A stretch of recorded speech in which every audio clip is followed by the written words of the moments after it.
disappointed in every one of you. I'm sorry, I don't mean to offend you. I'm disappointed in every one of you. I kiss you on the mouth. No, I'm not cool with that. Just, I'm sorry. One more time. I'm disappointed in every one of you. I mean, I'm dealing with degenerate animals. I'm disappointed in every one of you. Disappointed in every one of you. All right, come on. Honestly, I can't do it no more. I'm disappointed in every one of you. Let me tell you why. It's gonna be all right, Nicky. Go ahead, shoot. You just killed a fucking man. What are you going to do about it? You're happy because you got nothing. You don't got a thing. You're happy because you got nothing. You got nothing. I want to get out of this rat hole. I want to get online. I need BDA boxing.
Welcome everybody to another Beatboxing podcast, broadcasting to you live from the True North.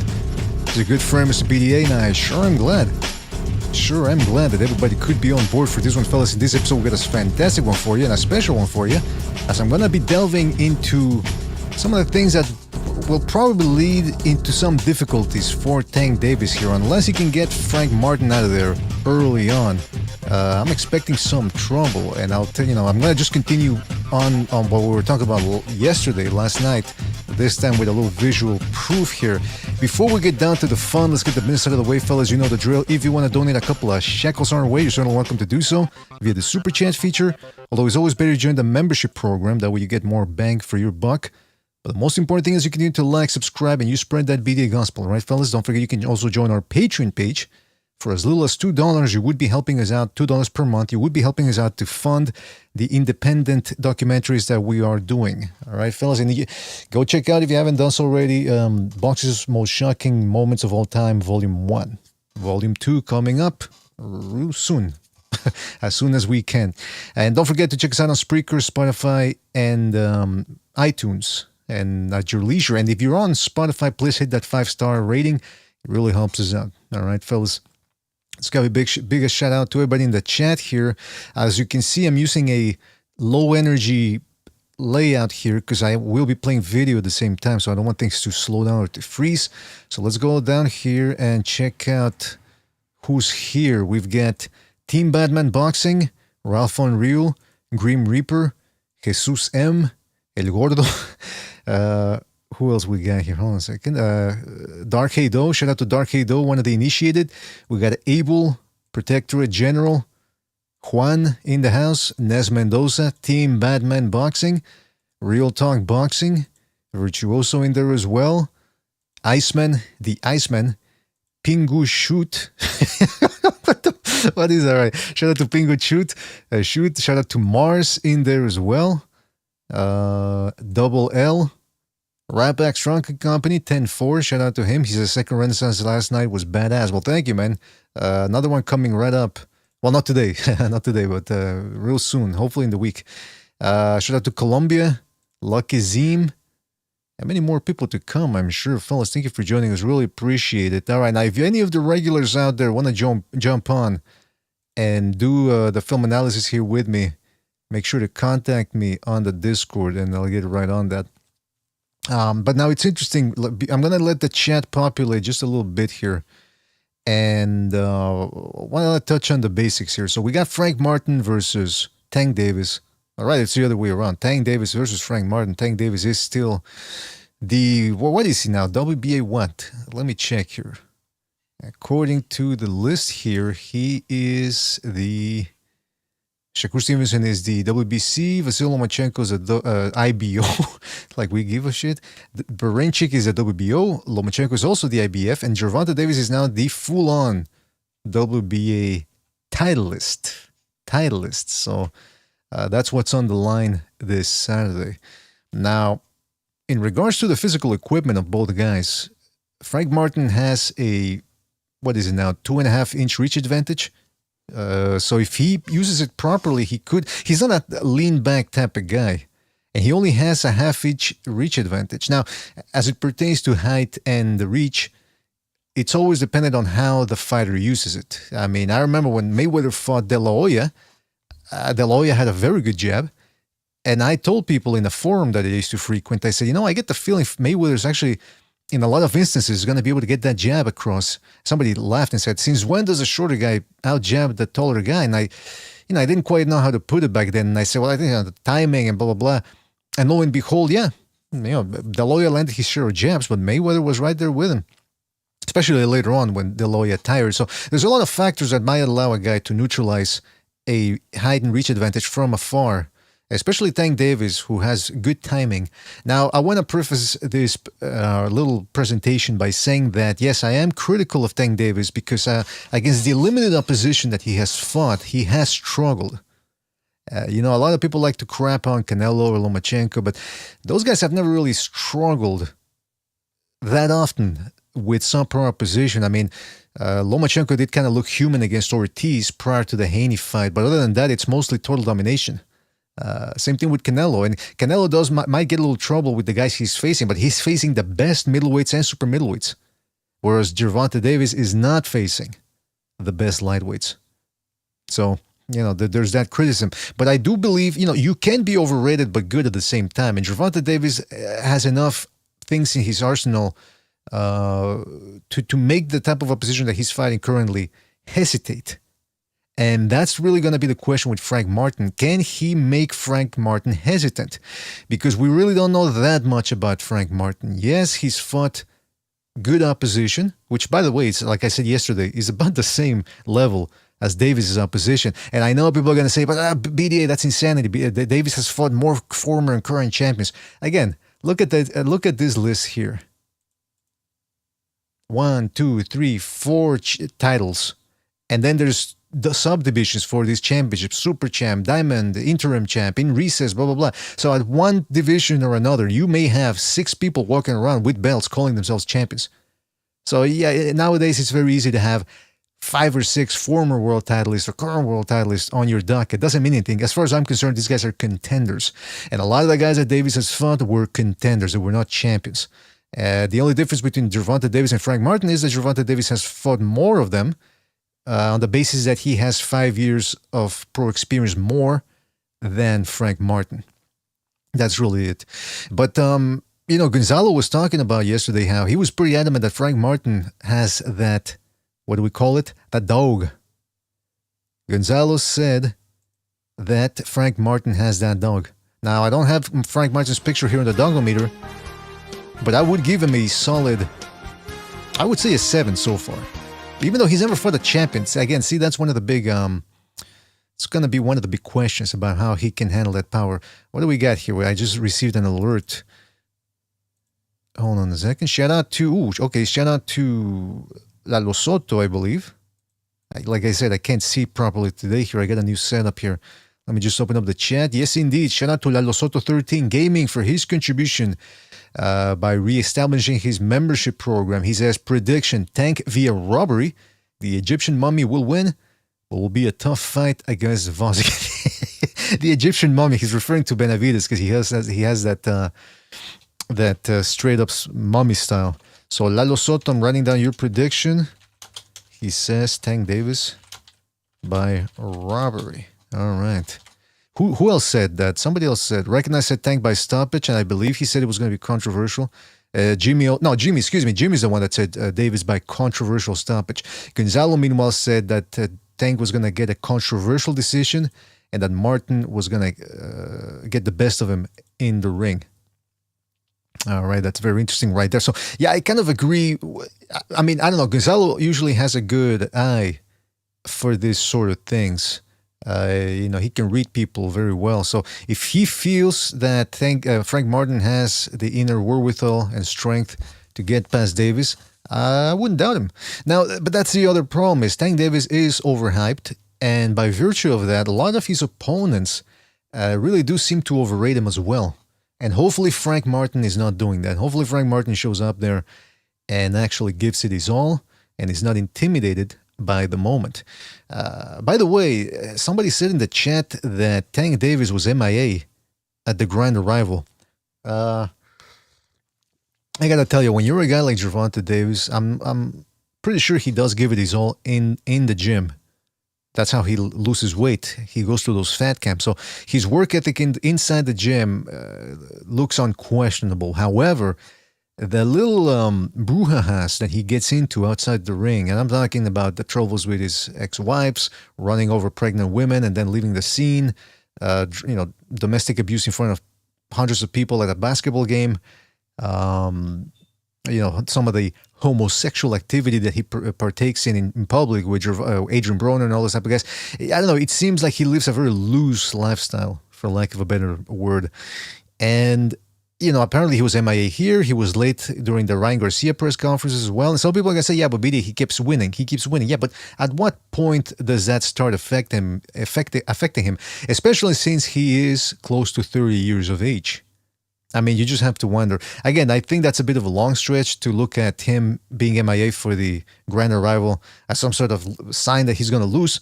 But eventually things start adding up. What are people in the chat saying?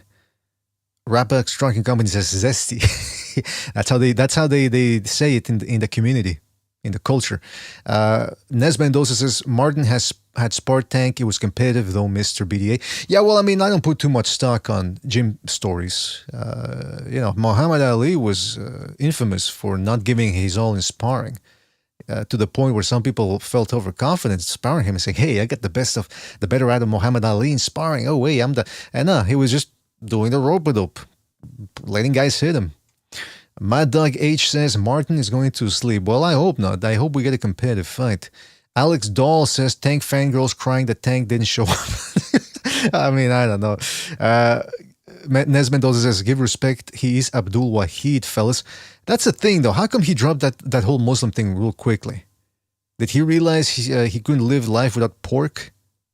Or maybe he couldn't live life without porking Adrian Broner. Oh, see what I did there? Tony Boswell, shout out to him. Haven't seen him in a while. He says, I just don't think Martin has what it takes to beat him. I wish he would have fought Teo at 135 or 140. Yeah, that's the big question, Tony. That's the big question. Does Frank Martin have the intestinal fortitude to go out there and stay composed? Because obviously the plan here is not to go at Tank Davis and slug it out with him. No. That would be insanity. Because say what you want about Gervonta Davis, he does crack hard and he's got good timing. And so the Quack says, when did this go live? Does it matter? Well, what is it with people going? Yeah, I hate to put you on the spot, Quacks, but I know Joe's another guy that goes, when did they go live? When did they go live? Like, ah. But I will say the Quacks is one of the initiated, so he gets to ask it. Other people, no, they don't. 15 minutes thereabouts, Quacks. According to my clock here, unless I'm mistaken. Unless I'm drunk off of ginger tea over here. That's a good ginger. Shout out to Mars, who says Zurdo Cruz over Bivol in sparring, and we all know how that turned out. Exactly. Shout out to Mars for that little tidbit right there. Yeah, I think Zurdo that was a story, right? That he got the better out of Bivol in sparring. And how did that turn out in an actual fight? Sergeant says Tank had kids crying. Well, he usually has unborn babies crying because he's running them over with his vehicle. All right, so what else was I going to say? So, okay, so that's my little preface for this about how Tank Davis, Frank Martin has to stay in there. Now, that's the other thing, though. Compubox numbers is another thing that we have to look at because... Where is it? Hold on a second. I'm looking for my Compubox numbers here. Tank Davis, to his credit, manages to get guys out of there. He doesn't like going the full 12 rounds. But when he does go above or over 10 rounds, we see very low Compubox numbers for a guy his size and his weight. When he fought, for example, Hector Luis Garcia, as we're going to see here, that's the fight we're going to be analyzing today. He only threw about 345 shots going into the 8th round, which is actually above average for him because he usually does that. Like, for example, if you look at the Gamboa fight, an old Gamboa who I believe had knee troubles, geriatric in there. Look at that. He threw 321 shots. Now, some people could point to the number here, and I hope you guys are seeing it. Hold on. Yeah. Some people are saying, yeah, but look at Gamboa. I mean, he only landed, what was it? He threw 617 shots and only landed 78. That's a pitiful, and I do mean pitiful, punch rate. But then again, that's an old Gamboa, guys. I wouldn't put too much stock on that. And hopefully you guys can see the number there. It's in the bottom there, the total punch. That's 321. Those are paltry numbers for that division. If you don't believe me, let's go to another. Hold on a second. No, the Santa Cruz didn't go too long. Okay, the Barrios fight. Yeah, that's the one that it went into the 11th. And look at that. Davis, 296 shots. And that's because he was moving a lot in that fight, trying to run the taller Barrios into something.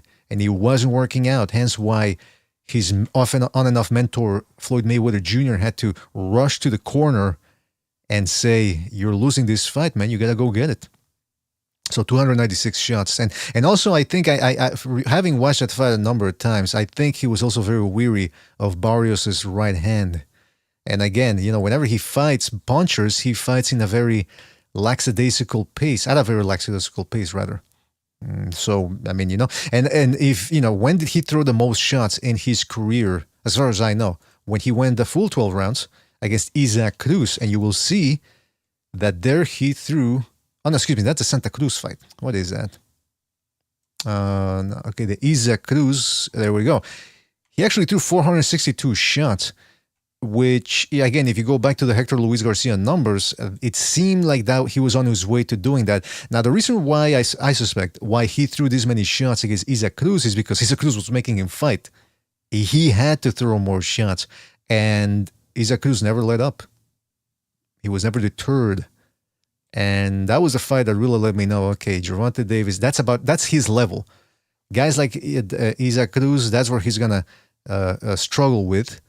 And, fights that could go either way, that type of stuff. So him not fighting Shakur Stevenson, Devin Haney, Vasyl Lomachenko, it makes sense because those guys are superior technicians. They might not hit as hard as he does, but they throw more shots. They appear to be better coordinated, and I'm going to show you why I say that. And they just appear to have much more desire to create a legacy. Even Tank Davis's fans will tell you, well, it's not about the belts for him, it's about the money. Well, there you go. I mean, it's not about legacy. What else was I going to say? Okay, so let's just return here to the Garcia, Hector Luis Garcia numbers. There we go. And, and then we also have the Rolly Romero numbers and the Ryan Garcia numbers. Again, he's fighting big punchers and he's running away from them. So, again, he's not a very active type of guy when it comes to output. And his fans will say, well, he doesn't have to be BDA. He gets the wins. That's why he's undefeated. Yeah, but what I'm saying is, when he had to turn it up against Barrios, he barely got it done. He turned it up against Isaac Cruz and, again, barely got it done. So what happens when he steps in there against a guy and his punching power doesn't get it done? What's he going to do then? He's going to have to turn to something else. He's going to have to turn to activity. He's going to have to turn to precision. And he's going to have to turn to him making the fight and taking the fight to his opponent. And I don't know if he can do that. Fighting the Romeros of the world, the dehydrated Garcias and Barrios of the world, the last-minute replacement Isaac Cruzes of the world, I don't think it really prepares you for having to go full-on 12 rounds and having to figure a guy out. Let me just take another sip here. What are people saying in the chat? Tony Boswell says Tank will walk him into something coming from both directions makes a difference. Yeah, okay, I agree, Tony. That's he has the ability to do that. But here's my question: what if he doesn't run him into something? Like with Isaac Cruz, he never managed to run Isaac Cruz into something. What was Plan B there? There wasn't no Plan B. He just kept doing the same thing, and to a certain degree, it was working. He wasn't getting overwhelmed in that Isaac Cruz fight because again, Tank Davis showed very good footwork in that fight. But it's like with Deontay Wilder. Oh, if he lands that one shot, or when he lands that shot, it's over. And then you saw what happened. It didn't happen against Joseph Parker. He could never get it done against Zhilei Zhang. And against Tyson Fury in the rematch, he got that punch through in the early rounds, and Tyson Fury shrugged him off and just took the fight to him. And then when he did manage to draw Fury in the first and third fights, Fury got up, dusted himself off, and again took the fight to him. So again, power is all good and nice, but if it doesn't get the job done, what else do you have to fall back on? And as we've seen here, Tank Davis does not have the activity to get the job done. Now, actions speak louder than. So let's look at a little action here. And don't forget to hit the like, fellas. Hit the like, hit the like, hit the like. We are currently at 33 likes. All I ask is that we get it to 50 for the moment.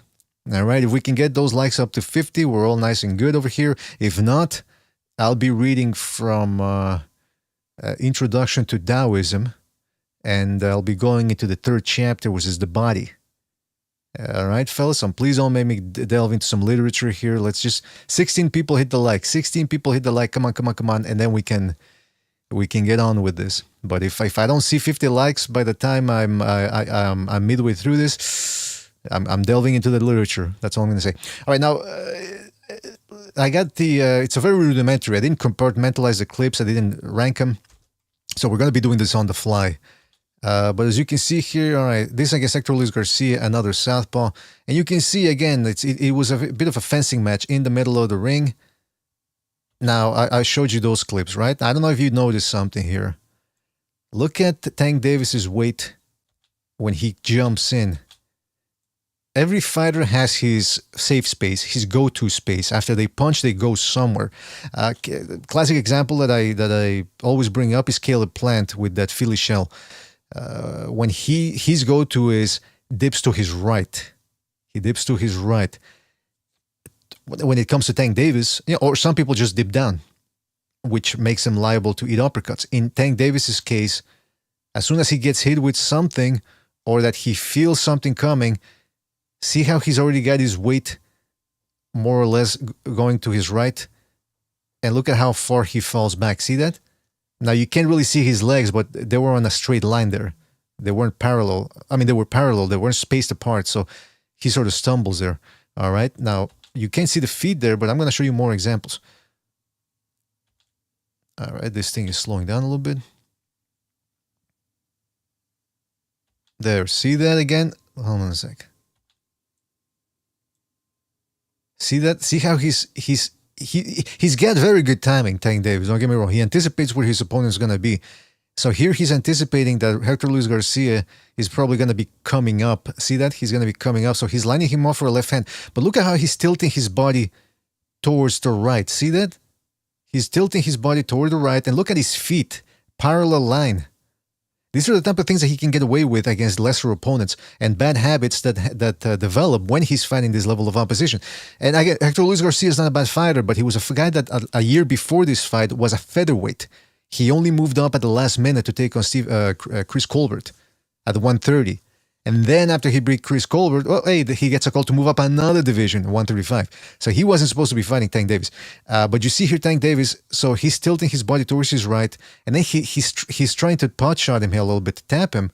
But look at how his rear foot lifts the floor, and since his feet are parallel, he's got nowhere to go as he's moving his weight forward. He's also leaning on his front foot. So you see how once he lands, and Hector Luis Garcia was there waiting for him, and he stumbles a little bit. Hector Luis Garcia didn't seem to land anything big there, although I think he did land that uppercut. Judges, though, however, and fans don't usually, he did land. They don't usually see how hard the punch was. They just see a guy stumbling. And that makes them think that the punch was harder than it actually was. Now, again, look at that. See how Gervonta Davis, see, he jabs, And I like that. I like him stepping into it as a shotgun jab. But both his feet are leaving the ground. When you're shooting a shotgun jab, you should really just step forward with your lead foot, and your left foot shouldn't be leaving the ground. Otherwise, you're running into something. So check this out. He jabs. Look at how his back is arched. He's leaning towards the right here. It's almost like he's bending back. See that? There's a little bending back over there. If he gets caught with a right hook, and remember, Frank Martin is a quick-handed southpaw, so the right hook would be coming from the same angle here. Could be tasting the canvas. And what did Hector Luis Garcia do here? He caught him with a counter. Hold on a second. That's not it. There, boom. Good body shot right there. A very good body shot. Now, one thing I don't understand about Hector Luis Garcia, why first round, well, this is the second now, finding a big puncher in Gervonta Davis, and he's got his lead hand down. Usually you do that once you figure a guy out. And so it left him vulnerable to eat shots like this. And by the way, again, I'm not just here to criticize Gervonta Davis. I'm here to give him his props too. Look at that. That's a nice straight jab. See that? He's not telegraphing it. Nice straight jab against. We don't usually see his jab because he's fighting righties. And southpaws nowadays against righties, for some reason, they don't really let that jab go. But when he's fighting a southpaw, we saw more jabs there. So it's a bit of a fencing match here. Again, look at that. Again, habits. You don't look at what a guy does wrong. You look at what he does often when you're watching fights. And look at this here. He's trying to punch at him again with the left hand. Both his feet coming forward. See how he's leaning too much on his front foot, putting too much weight into it. So he misses. The momentum is carrying him forward, and he sort of falls towards his right again. Like a little too much weight on the front foot. So as soon as he's moving, he actually arches to the right even more, and that's why he sort of falls out of position there, gets off balance, and could have been dropped. See that? A lot of wasted movement. That was a good left hand right there from Gervonta Davis. Again, look at that. When he jabs, see, now he's leaning to his right. You can tell that he's too tight to the right. There's no, usually you're supposed to move a little bit to the right and then jab. And I understand what he's doing, by the way, because he's attacking from all angles. He's attacking in a straight line. Sometimes he'll dip to the left and come in with a left hand, or sometimes he'll dip to the right and come in with a jab. But look at that. He's leaning too much towards his right. See his back?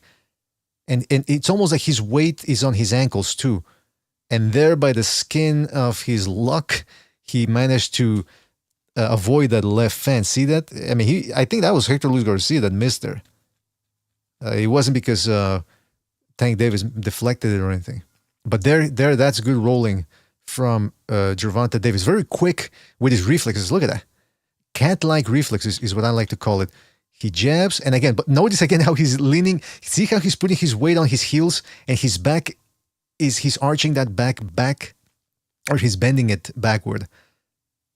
But here he jabs, and he's able to use that jab to probe and get Hector Luis Garcia to respond. So he set a trap there, and rolled with the shot, boom, left hand. But see, again, now here he ended up getting caught with a he was rolling with it, but he rolled away. You're not supposed to look away from your opponent. So hey, that's on him for getting hit behind the head. You got to keep in mind that the shots are probably going to be coming in faster and straighter from Frank Martin, who is a legitimate lightweight and not a blown up featherweight the way Hector Luis Garcia was. Where are we at with the likes? 57 likes. All right, good. Shout out to you guys. Thank you. I really appreciate it. Although now you won't get to hear about the Tao, but whatever.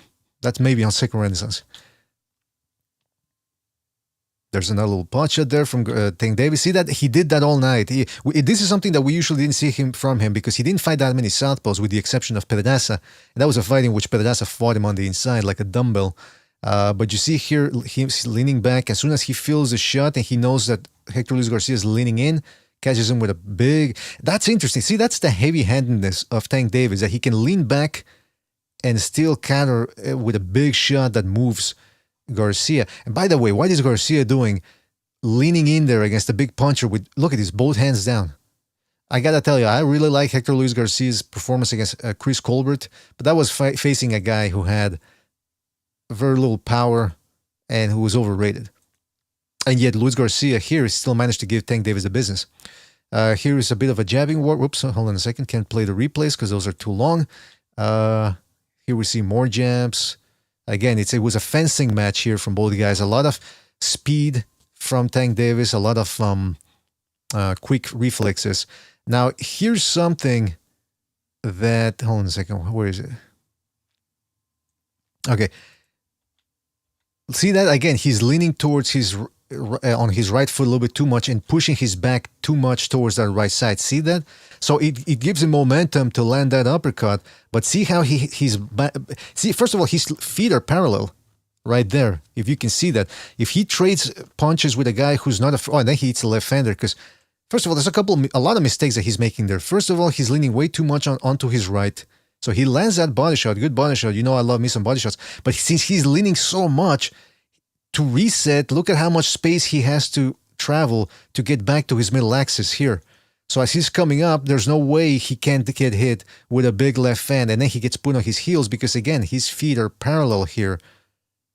Or he actually pushed it back at the last minute. Now, there's a danger there to keeping your feet parallel like that. And I invite you to rewatch when... Hold on a second, that's not it. Where is it? When Crawford knocked Spence down in their fight, and it was here. Let me show it to you guys here. See that? Feet parallel, southpaw against southpaw, just like we're going to be seeing between Frank Martin and Tank Davis. Feet parallel from Spence. Bad footwork here, leaning towards his right, like Tank Davis likes to do. And so all that... And actually, the situation was made worse because you see there, Crawford pushed him, shoved him towards to the right, and then whacked him with a so he doubled up on the right hook, and so he just dropped him. Frank Martin can do that. I don't know how good I think his left hand is better than his right hook, but if he works that right hook in there properly, he could make things very difficult for Tank Davis and take it. Look at this.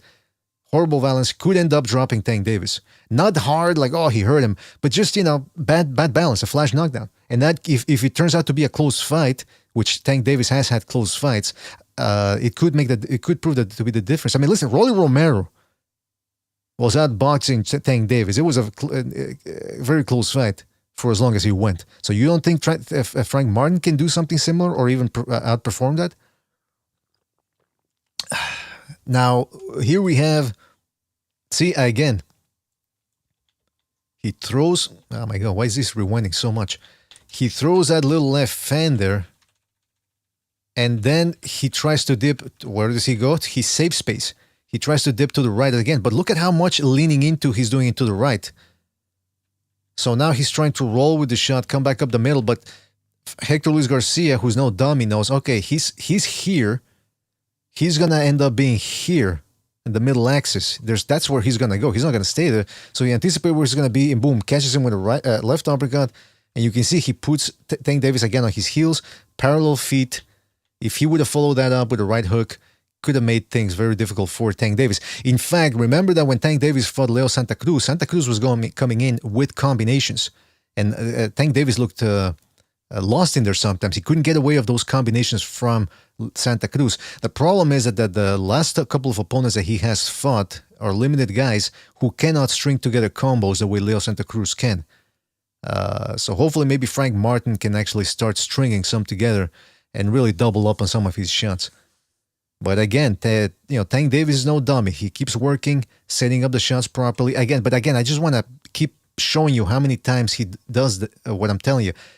He jabs, and then see how he starts leaning. First of all, his feet start getting parallel. See that? Why are his feet getting parallel? He didn't really get hit. He got hit on the shoulder. Maybe that's what pushed him back. But that's a bad habit. See how he has to reset here? Look at his feet. See that? He has to reset. His weight, he's leaning back, putting his weight on the back foot, on his heels. He's liable to get dropped. And see, again, he did it right there. He's attacking from a different angle. Good move, by the way. Slipping that jab, trying to go to the body with a right hook. But look at, again, look at how much he's leaning back. that left hand didn't really have much on it because again, it's that his weight is all out of proportion. But oof, look at that. When he sits down on that left hand properly, look at this. Oof, how did Luis Garcia take that shot? And then a right hook there. Again, doubling up on the shots there. Nice quick 1-1-2. Again, he can, when he wants to, he can actually fight well within the exchanges. But mind you, he's doing it against a guy who can't crack. So he ducks and weaves under that left and then comes up with a left hand, reminiscent of how he dropped Ryan Garcia, except, Garcia was a righty. So he throws a jab, probing jab to get Garcia to come out of his shell, dips under that right, comes up with dips under the left, comes in with a left of his own, and then a right hook. But again, look at this. He's throwing the right hook, and look at where his weight is. His heels. See that? See, that's why and then he races his lead foot, and so again, that weight goes all the way to the back, and he stumbles backward. If he gets into exchanges with the quick-fisted Martin, it could be trouble. Could be trouble. I want to hear some feedback here. I was going to open up the phone lines, but I don't know how the phone lines react when I'm playing video at the same time here with my video player. I think it tends to scramble things, so I'll be reading more comments than usual here. The Quack says, at least he threw the left hand, though. That got him back in balance. Yeah, that's because when you're shifting your punching around when you're shifting your balance out to punch, that's what happens. He misses, and then he wants to punch. It forces him to get back into position. Protectorate General says that Leonard combo. Hand History Vault says Martin's biggest problem in this fight is not having enough power. He won't be able to KO Tank with one shot. He would need to put a lot of damage to KO Tank. Martin's best shot at winning a decision. I agree, but I will say that Martin does have good power. I mean, he managed to drop Duno with one shot, and then the follow-up barrage stopped him. He managed to drop Rivera. He managed to drop Hartunian, even though I thought he could have lost that fight. And who else did he stop? There was another guy that he stopped. Oh, he stopped Jackson Marinas, whom the supposedly heavy-handed Rolly Romero couldn't. Bentley Sports says, are you going to show Martin's flaws? No, I didn't have time to get into the Frank Martin clips. I don't have the a compilation. Although we could maybe look at the highlights that are on YouTube of the Hartunian fight. But again, that's not against a southpaw. And see, that's another X factor. He's never fought a southpaw before, so I don't know how he's going to look. We don't have data on that. The Quack says, Tank squares up here and there. That's where you can catch him off guard and off balance. Absolutely. It's just that he's so quick and heavy-handed that the limited opposition that he's fought so far refuses to trade with him. But you will recall that one of the guys that did want to trade with him was Isaac Cruz.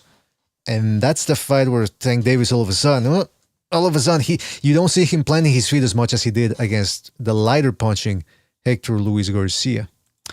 Nate Johnson says you can control Tank to make him get into 50-50 exchanges, but Martin needs to give himself the advantage by angling off Tank's overreaching and always sitting on that power hand. That's a great point too, and that's another thing that you'll notice in these clips is that Tank Davis, especially when he's punch shotting with that left hand, tends to overreach. And again, he's getting away with it with a guy in Hector Luis Garcia who's not as fast as him. But nevertheless, there are points where Hector Luis Garcia is taking advantage of that. Where are we at here? So good points from everybody in the chat. And I really like this move from Tank Davis because he could he's been coming in with a jab, 1-2, and this time, and then he's done this, right? Leading with a right hook to the body. And again, you can see that he's leaning way too much onto his lead foot and putting his weight on his heels. But here he gets established enough to reload real quick, and boom. So he set up Hector Luis Garcia beautifully there because Garcia saw the body shot and he blocked it, but he didn't see he couldn't roll with the left hand quick enough.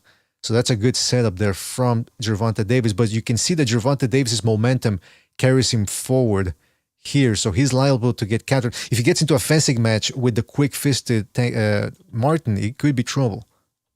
Again, here, when notice when Tank Davis jabs, he lifts up the chin a la Naoya Inoue, and his momentum keeps carrying him forward, but he's quick enough. Again, that's the problem with these guys fighting with their left hand low, like they're James Toney or Roy Jones. Look at Tank Davis, first of all, he's so quick that he can cut the distance very quickly. He's in punching range here, and Hercules Garcia's got his hands down. You don't have a guard. You can't put your fist so that he gets hit. I mean, that's on him. But again, look at how much Tank Davis goes back to his safe space here. See that? He gets tapped with a little right hook there, and immediately, look at how much he dips. That's a lot of wasted energy right there. And then he has to come up. But Hercules Garcia just didn't, because he'd just taken a shot, didn't really want to, he was a little bit discombobulated, didn't feel like standing there and training with the guy. Again, look at this clip here. Let's play it in real time. Actually, before we continue on with that clip, shout out to Frankie Sands, who says, BDA, you him. Yeah, that's the new thing that people say. I was on Twitter and somebody goes, Tank is he. I go, what? And I had to take my time to read, to really try to figure out what the person was saying. And I said, that's the new grammatically incorrect way of calling somebody that guy, that he's the man. They call him he. Tank David is he. And I'm thinking, my goodness gracious, really, I quake for the future generation of English speakers because they are just butchering the English language, something awful. I know it's cliche to say it, but Idiocracy is really... Idiocracy, the movie, is really proving to be correct, man. That language is just going to be butchered in the next couple of years. Mars says, I'm moving different. All right. Okay, but so in this sequence, you see here, he gets hit with a combination. Now, what happened here? Well, Tank Davis makes the same mistake that Luis Garcia does, that he gets close into Garcia's wheelhouse. He's leaning too much into his right. So if he wants to roll with the left, it's going to take a long time to do so. So Garcia gets there first. Look at how close he is to Garcia. Rolls too late. There he rolled with it very quickly. I mean, you got to give Tank Davis... I give Tank Davis a lot of credit for his reflexes. But then he goes back to his safe space and doesn't move and gets hit with the left hand. And look at this. See, again, his feet are parallel. So that little weak-ass left hand from Garcia pushes him back onto his heels. See that? Pushes him onto his heels. Again, just bad technique from Gervonta Davis. He's been able to get away with it. But how many people, it wasn't just us, how many people pointed out Errol Spence's flaws prior to the Crawford fight, and then Crawford took advantage of them like a predator. And again, I'm not saying Frank Martin is Terence Crawford, but eventually someone's going to take, some top-level guy is going to take advantage of this. And whenever Tank Davis, if he chooses to venture out of the PBC cocoon, could be trouble. Could be trouble. But then again, see Tank Davis, to his credit, he got back his own pound of flesh there, rolling with the left hand, and then coming in with a left uppercut right there. Boom, look at that. Heavy uppercut. Not as heavy as it could have been because, again, he was leaning on his back foot and didn't properly... See, he's leaning way too much back. So if you want to throw a proper uppercut, of course, you have to be center balanced and bring that weight up and front a little bit. He's not doing that because he's leaning back.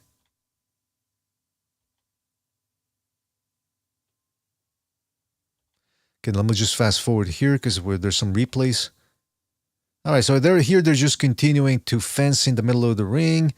Gervonta Davis is very relaxed because he knows like Garcia really can't get to him with anything big. Certainly not like Ryan Garcia could. Here, look at this, rolling very well with his shots and then moving away using his feet. So he's using different dimensions to make Garcia miss. Here, he's using upper body movement by rolling and then footwork to get away. But again, I can't keep emphasizing him and his balance issues. Jab, he tries to load up on the left hand by dropping his weight. That left hand didn't really miss. And look at him leaning back. See that? Instead of making himself compact, he tries to lean back. He's still in boxer mode here at this distance, and you really can't do that. So look at how much he's leaning back. There's no way he can really counter off of this properly. And then again, look at his feet issues. The feet are they parallel here? Hold on. I didn't catch that. Yeah, they're parallel again. They're on the same axis here. Look at that. So it doesn't take much to move him, and it certainly won't take too much from a quick-fisted guy to actually drop him. Oof, but there, look at that. See how he dropped the weight on that left hand? Oh, man, that's a big left hand. That's really, if you're a lefty, you wanna know how to learn how to throw the left hand. You really get a lot watching Tank Davis. He sits down, bends the knees forward, sits down on that shot, and then drops the weight at the last minute there. Where was it? There, look at that. Boom. All right, so here another left hand. They're anticipating what Luis Garcia was going to be. But again, that weight on the right side and the right foot too much. Look at that. He's on the inside, gets hit with a right hook. He tries to come in with his own right hook. Look at this. Look at how bad. I mean, that. Look, and his feet are parallel again. You can't really see it here, but of the little that I can see, you can see that the feet are parallel. Look at how much lean back there is there. So obviously he falls off balance here. See that? There he missed with those shots. Good jab. Making a miss. Again, look at that. See that? Safe space. Except this time Hector Luis Garcia is reading it. So he doubles up on the right hook. Changes the angle just a little bit. Here, look at all that movement from Tank Davis. Why is he ducking so much? Look at this. That's a lot of wasted movement right there. And he hits a body shot there. Now, some people could say, BDA, why are you harping so much on that? Because these type of little details compound. It's like in quantum physics, when you have the movement of certain particles, yeah, that at the quantum level doesn't seem much, but eventually when you get off to the real world here, it makes a difference. And it's the same thing with Errol Spence, for example. Those little mistakes of his, he could get away with them against Ugas and against Danny Garcia, but they almost cost him against Kell Brook, they almost cost him against Sean Porter, and they certainly cost him against Terence Crawford.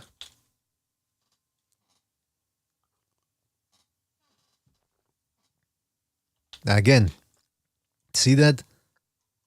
Leaning back because he's expecting Garcia to throw a left. So he has his weight on the left foot, on the back foot, to try to roll and then load up with a left hand. But when he's leaning back like this, those left hands aren't going to be knockout punches. They're going to be jarring for sure because he's heavy-handed.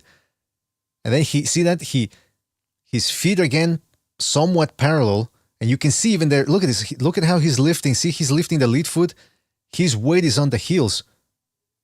So he hits a right hook. He tries to move away. He's momentarily, see that his weight is on the back foot, leaning back. But Hector Luis Garcia just doesn't take advantage of it. And again here he jabs and leans towards the right. That's his go-to move right there. If somebody can read that and anticipate it, that he's always going to be after, when it's southpaw against southpaw, he will jab, move to the right. Left hand, move to the right. And it's an exaggerated movement. Exaggerated, rather. Look at this. See here again, look at this. Safe space. Safe space. Feet not that much parallel this time, but he does get put off balance by that left hook as he's trying to step back with the rear foot, and then he catches a little right hook there. And see how he gets pushed towards the right? See that little stumble, a drunken stumble? Kind of like what Tyson Fury, how he looked this past Saturday when he was enjoying himself. Look at that. See? Little stumble right there. Now Hector Luis Garcia had the balls to go to the body against the body puncher. Against the power puncher. Tank Davis loading up on those left hands. Good jabs right there. Eats a couple of jabs. Wait a minute, what happened here? He's coming forward. He's trying to do the shoulder roll there with the left hands. Again, see that? Leaning back too much. He's got nowhere to go, and he eats that jab. But again, Hector Luis Garcia, he's a bit of a slapper. There's not that much power on him. Look at this. That's not a shotgun jab. That's a tap right there. So that's why Tank Davis was so comfortable in this fight, because he knew it was just a matter of time before he got to Hector Luis Garcia. Will he be able to get away with this against a quick guy like Frank Martin, who's a legitimate lightweight? Good body shot. Oh, that was a nice move there from Tank Davis, mixing it up. Lead left hand. No, excuse me. We got to go back. Lead uppercut to the body. Oof, and you can see that Hector Luis Garcia felt it. Look at that, right under the liver. Uppercut, pushing that. Oof, see that? Oof. So now he's got him distracted, and immediately, boom, catches him with a lead left hand. And of course, again, why does Hector Luis Garcia, why is he fighting a big puncher with those hands so low? What does he think? He's Roy Jones? He thinks he's Pernell Whitaker? Absolutely halal. And he ate but then, again, look at this. Tank Davis, same thing. Leads with the left hand, safe space. Leaning towards his right excessively. And this time, Hector Luis Garcia got the angle on him and dug a nice body shot there. And you can see the elbow there from Tank Davis. He pulled it back there to block it because he felt that one. Good little pot shot there from Tank Davis. Good jabs. But again, you will notice that every time he's jabbing, look at his feet. See how he starts... Also his upper body, rather. Look at his upper body. See how he starts leaning again back and to the right.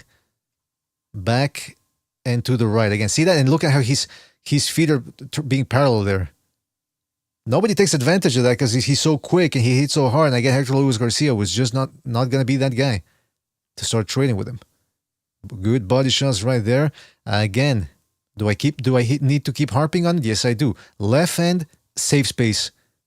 Leaning way too back. See how if Hector Luis Garcia would have actually loaded up or been in position to get him with a right hook, things could have gotten ugly. And then, of course, he anticipated where Davis was going to be leaning back, so he catches him with another little left hand there. Good body shots right there from Hector Luis Garcia. Let me just rewind. Ooh, see how he pushed that left elbow back? Davis did. See that right there. And Frank Martin did go to the body very well against Hartununian.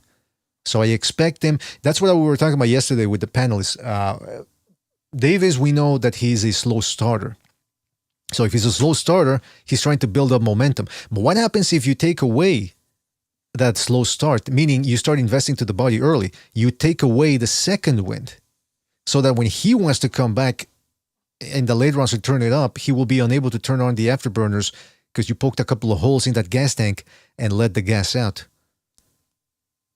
Good left hand there from Gervonta Davis. Look at that. Nice uppercut there from Gervonta Davis. This is really, I don't talk too much about the keys to victory for Tank Davis because he's a favorite in this fight. But one of the main things is that Frank Martin, we don't know how much he's got, how much wherewithal he has, how much resolve, aka dog. We don't know how much dog he has. So how do you test a novice fighter? You go to the body.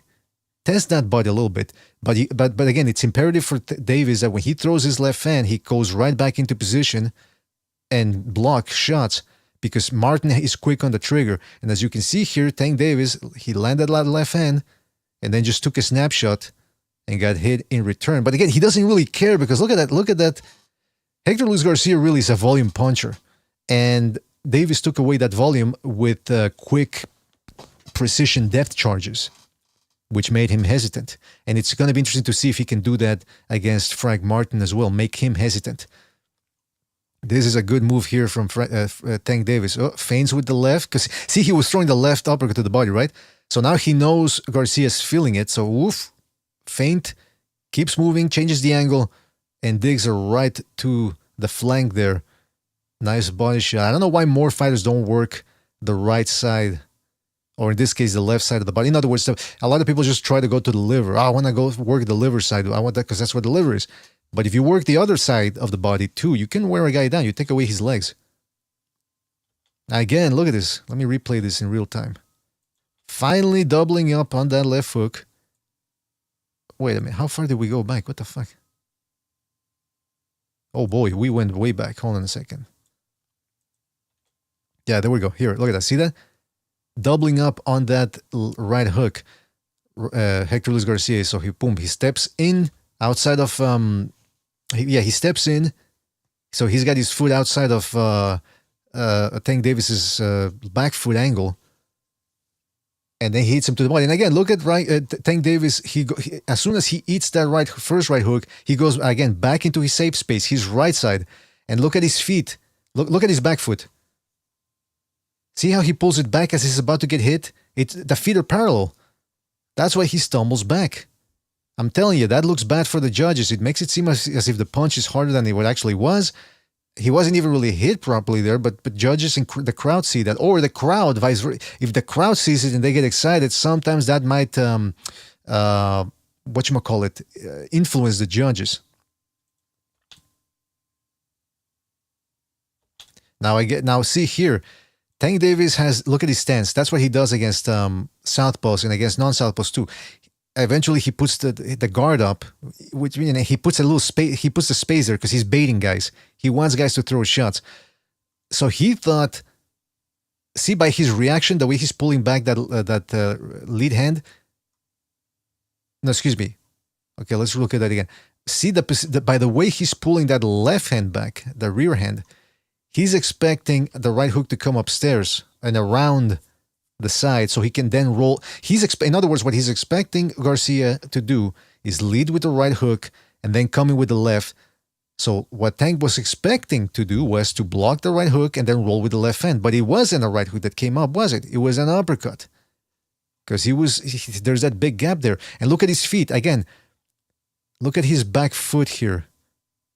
See that? He puts it back on the same axis and the same line as the lead foot. So his feet are parallel again. So when he gets hit with that weak-ass uppercut, which is just a slap there, it's an arm punch, he gets pushed back. See that? His weight on the back foot. This, if he gets into a 50-50 match where there's not that much going on, and this certainly was that type of fight, depending on the judges, they could have one guy ahead, his opponent ahead. They could have Frank Martin ahead. Now, to Tank Davis's credit, he does answer back immediately. But again, see that? Ooh, doesn't that remind you of the sequence there in which Crawford dropped Spence in the third knockdown? Look at that. Again, Tank Davis goes with the right. He tries to go back to the right angle. He's safe side. Look at his feet. He's pushing the back foot back, and then he gets hit with a right hook on the temple, and his feet now are more or less parallel, especially the lead foot. Look at the lead foot. See how he's arching it, dipping it upward? That's because he's pushing his weight onto his heels, and that's why here he gets off balance. See that? Right there. Again, more feet issues from Tank Davis. He goes in there with a wall up. Look at that. He really loaded up on that one. Woof. But then he goes back to his right side. His safe space. He starts leaning towards his right. And then he gets hit. He tries to move his feet again and gets pushed back and sort of stumbles backward, has to reset. To his credit, look at that. He's got very good senses, very good radar, because as soon as he stumbled back, Garcia did try to jump on him. And look at that.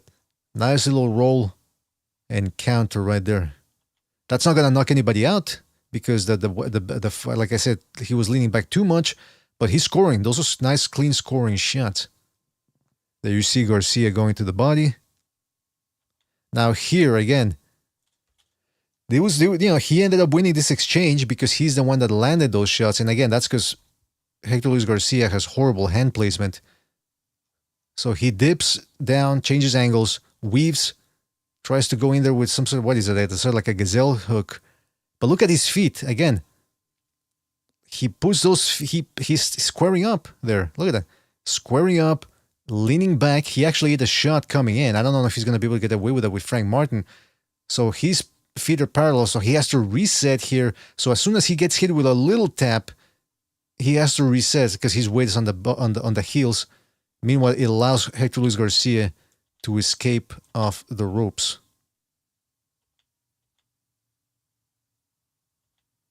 This was a good sequence here because he jabs.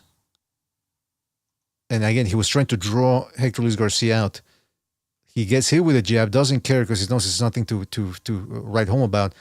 Sits down on the shot, and then boom, comes in with a left hand. But then what does he do again? Look at that, see? Left hand, dips to his right. He's safe space. And he's doing that a lot excessively. That movement there, right there. Leaning way too much towards his right. And then some body shots there from Hector Luis Garcia. Again, that another foot issue right there. Hold on a second. Let me read a couple of comments here from the chat. Let's see what we've got. Chris K. Shout out to Chris K. for his contribution with the super chat. He says, Tank pound for pound wasted talent. Rooting for old man Gvozdyk to expose the weight bully Coca head.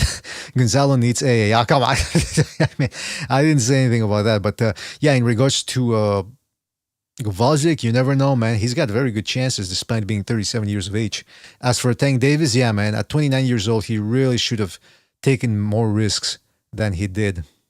But hey, it is what it is, man. Shout out to Chris K for his contribution. Now in this clip, again, I just want to show you. See that? He threw a 1-2. Hector Luis Garcia feinted. So Tank Davis was expecting to roll with a left fender and counter. So immediately he says, okay, you blew your chance. I'm going to come get you. But look at how he's leaning a little bit too much there on that lead foot. See that? So his momentum carries him forward to throw a long left hand. But again, his momentum, see that? He's dragging that left foot, meaning the back foot. He's dragging it, so he gets, see that? It gets a little stuck there on the canvas, so he stumbles forward. And again, he's leaning toward, after he throws a left hand, what does he do? He dips to his right. He leans to his right side, which is his safe space, as I keep saying over and over. So he misses it, tries to dip to his right side, but since he's doing so many things wrong with the feet, so many things wrong at the same time, he's off balance and he has to reset. That's why he laughs a little bit there, because he thought he had him in his sights. He thought he had him on the zone, and instead he's the one that's looking amateurish there. Bad footwork. Again, this is why I don't think he wants to fight Shakur Stevenson. Because, yeah, Shakur Stevenson would probably fight him in the back foot bitch style, the way he fought Edwin de los Santos. But, what's his name? Davis's trainer, Clay Davis. No, not Clay Davis. That's the guy from The Wire. Anyway, we'll come back to me. But Davis's trainer said it himself. He said, why would we fight a guy who fights in such a negative style? And I can't blame him, really. I mean, it makes sense. Yeah, why would you? I mean, how is that going to be entertaining for the fans? How are you going to sell that? I mean, I'm pretty sure it could sell, but he made a good point. But still, that type of back foot bitch fencing style, maybe Davis can't get his hands on Shakur Stevenson. And if he can do it, and the judges are impartial, the decision probably goes to Shakur Stevenson. I don't know. So that's why they don't want to fight anybody like that. And when he fought Ryan Garcia was the one pressing him, so there was no problem there. Ryan Garcia wasn't exactly gonna a back foot fight off the back foot against him, but it did turn into a fencing match in some parts.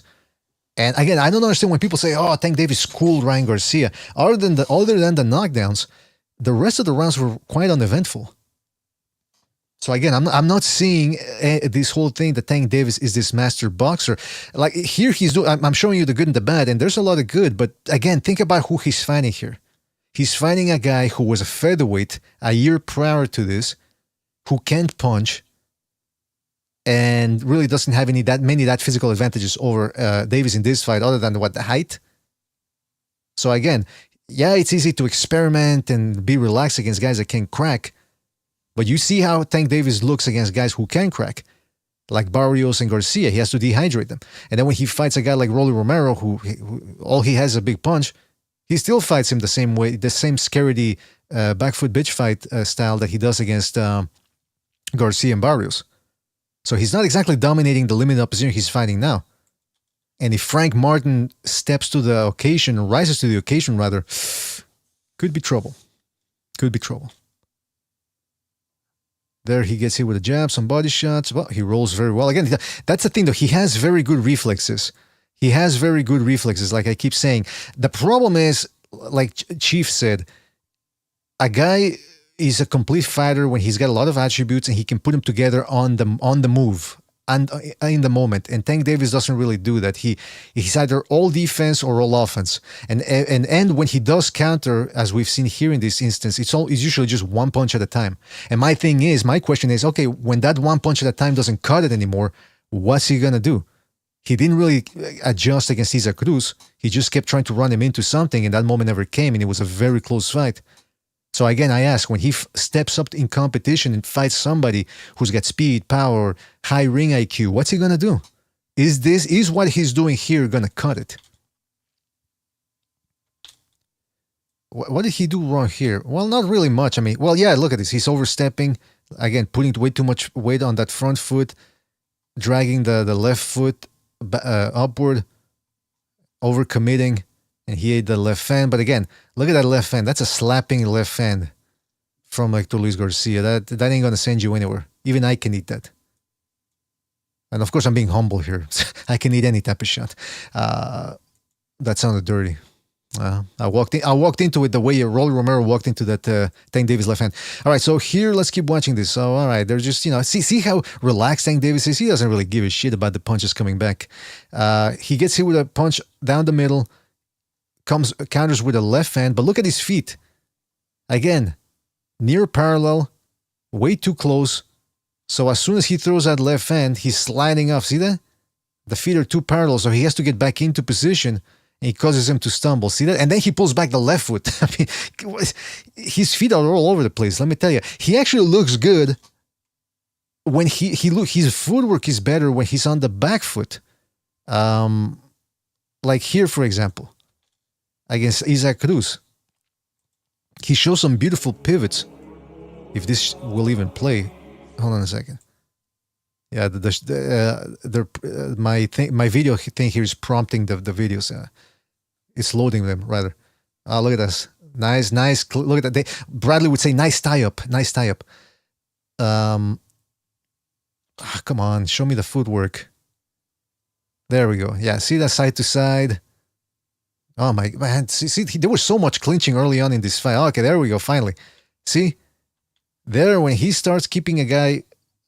When a guy's following him, very good footwork. My goodness gracious, look at that clinching. I think I'm going to do a video exposing how much clinching. But look at that, see? There, punch. Finally a combination. At least more than one punch. Combination, turn. You can tell that that's just drilled in him. That's how he shadow boxes. 1, 2, turn. Step back. 1, 2, turn. Lean forward. Change angle. Turn. Here, same thing. Left. And then he comes back. Actually, that left hand was blocked. That was blocked as well. All right, so I'm not finding enough clips of his good footwork when he's going back. A lot of clinching in that fight. See, when people say, "Oh no, it's because he hurt his left hand against Isaac Cruz. That's why he struggled." Is that why he was clinching so much early on? Did he hurt his hand there?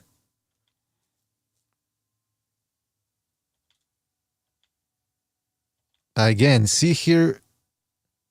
He dips down, starts moving his lead foot back, so essentially very parallel. He's squaring up. He eats that right uppercut, and he causes him to stumble. Actually, no, that wasn't that bad. That was just a mistake he did. I mean, mistakes happen. People get hit, but again, sometimes he will dip downstairs like that, and a guy should be able to anticipate to hit him with an uppercut. Oof! Look at those body shots there from Davis. They're just trading now. All right, that's when the crowd started looking. Look at that again. See, again, classic what I've been talking about all day. Doubling up on that right hook. As soon as Davis tastes it, he goes to his safe space, leaning towards his right. Feet parallel. Look at that. They were parallel from the beginning. He just exacerbated it by lifting up the heel there, and he gets pushed back there. See that? Look at his feet, crossing his feet right there. Imagine if a quick guy was able to jump on him with a rat-tat-tat type of attack. Maybe Frank Martin can get it done. Oof, look at those body shots. Look at that. See that again. See, this is when Gervonta Davis, again, he did that dip, right hook to the body, and he feinted as if he was going to go to the... And actually, he anticipated Garcia was going to throw the left hand, so he dipped, slipped it, although it was a left uppercut there. Oof, could have run into something. They trade uppercuts. Gervonta Davis resets there. Look at that, not beautiful. Look at that, resets. Look at that with the feet, and then loads up on the left hand there. Again, it didn't have as much juice as it could have because see how he's leaning back a little bit there already. But man, look at that. Look at Garcia's chin meets shoulder. Those are the type of shots that will knock somebody out. I'm surprised he took it. He had a good chin. Look at that again. Jab to the right. See that again. Safe space. Left. And it landed. Good for him. Left. Leans towards his right to load up on the right. But look at his feet. Near parallel again. Leaning way too much. This time finally a 3-punch combo. But again, see that after he lands it, he dips even further to his right because he's sitting down on the shot. And look at that. Look at his feet. So Hector Luis Garcia takes the shot, comes back with a little slap of his own. Or excuse me, with a little slap. And look at how Tank Davis has to reel back onto his heels. Again, imagine if a guy would have rolled with, if Hector Luis Garcia would have rolled with a shot and loaded up on the left hand of his own and countered there, he would have dropped Tank Davis probably. Again, look at that. They trade. He loads up on the right hook, leans way too much towards his right, feet parallel again. They trade right hooks. This time it's Hector Luis Garcia that lands it and sends Tank Davis back on his heels. But again, there's not that much power or momentum on Garcia's shot. See how Garcia's not even lifting up the elbow? That's a slap right there. Slap City from Hector Luis Garcia. Imagine now a guy with good power, good speed, and good velocity. He drops Tank Davis. And then here comes the end here. Look at that. I mean, that's what I call a wallop on the top of that ball dome of his. And then again, look at that. See, left hand, it already landed. So look, it's okay if he's leaning towards his right here because he's sitting down on the shot. But then again, look at that. He's dipping down with Garcia because it's his go-to move. It's automatic. As soon as he throws a left, he tries to dip towards his right. See that? Like a rock concert. And then when he came up, oh shit, I buckled his knees. And then he tried to mix it up. Combinations. And then afterwards, that's when Hector Luis Garcia decided to call it quits. So that's what we've got there, fellas. That's the film analysis there from the Hector Luis Garcia fight. Hector Luis Garcia nowhere near as fast as Frank Martin. Smaller guy, not a featherweight essentially, not a real lightweight. And so it's going to be interesting to see what Martin can do. And some people are saying, yeah, but see, Tank Davis got the knockout. He always gets the knockout. Okay, the question is, what if he doesn't? Can he comprehensively outbox Frank Martin? I don't know. If he shows us a lot against Frank Martin, it might show us that he's... if he dominates Frank Martin, it shows that he might be improving despite the limited opposition that he's been fighting. But incidentally, again, that's the big question then with Frank Martin. Does he have what it takes to step up to the moment or in the moment and actually get something done? Now, we talked about Davis's low punch output. As you can see here, he threw about 339 shots against Hector Luis Garcia, and he landed 99 of them. So that's they were giving him a 41% connect rate. It's pretty good. But again, I guess the guy that he didn't feel threatened by, he felt very relaxed around. So thereabouts is what he throws per fight. Total punch stats, for example, if you go here in the upper part, Davis threw 15 shots in the first round, 24 in the second, 23 in the third, 35 in the fourth. So you can see that by the you can see that by the middle, as he nears the middle rounds, he really does step it up. And in the eighth, that's when he tried to stop Hector Luis Garcia. He upped it up to a whopping, at least for him, 46 shots. Now, when he fought, where is it? Barrios. Hold on a second. I'm trying to prop up. Cruz, Santa Cruz, Tagoe, Campbell, Fortuna. Here we go. Excuse me. Okay, so when he fought Barrios, there was 296 shots from Davis, very low output across 11 rounds. So he's actually throwing more against Hector Luis Garcia. And again, it goes both ways. Tank Davis can limit the amount of punches that are coming his way because of his precise depth charges that he places. In other words, his counters. He counters in between your shots very quickly, so it tends to scare the opposition into letting their hands go. But that same goes against him. When he fought Barrios, he wasn't throwing as many shots. So he threw more shots against Hector Luis Garcia because he wasn't too afraid of what was coming back. Whereas when he fought Barrios and I believe against Ryan Garcia, we'll see how much he did against Ryan Garcia. But as you can see here against Barrios, desultory numbers, 19 shots thrown in the first round. Can you guys see that, by the way? Okay, yeah. 19 shots in the first round, 13 in the second, upped it up to 23 in the third, only 16 in the fourth, 30 in the fifth. This is usually he's about 30-something by the mid-range. Low, goes even low there, 28. Seventh, I think that's when he dropped him, finally steps up to 35. Or it might have been in the eighth when he dropped him. Goes up to 42. What happens in the ninth? He goes down to 17 shots. Why did he only go down to 17? I got asked, though. Again, Tank Davis fans look at this low punch output and they think, oh, Tank Davis is purposely fighting at only a 50% capacity. And if he really wants to, he can turn into Roberto Duran and just barge forward and throw out punches in bunches. My contention is that I don't think he has the gas tank to do that. Again, guys who are fast twitch muscle and who hit hard have to put a lot on their shots, and it takes a lot, especially if you miss. So I think what happened with him was he tried to stop Barrios. It didn't happen, so then he needed to recoup. And again, 35 and 42 shots, that's not a lot for a lightweight. And, it was after that 9th round and 10th round, that's when Mayweather said, listen, you got to stop this guy. Because I think you're behind. Now, the question then, like I said, is Martin. What's his punch output? Well, when he fought a guy in Rivera, and he had his way with Rivera, just, dazzled and razzled him. It was easy for him. He threw, as you can see here, 561 shots and landed 174. Rivera threw 439 and only landed 67. So that was a performance that wowed a lot of people against Rivera. And that was the first time that he went 12 rounds. And it was look at the scorecards, 120, 117, 117, 110, and 118, 109. Easy.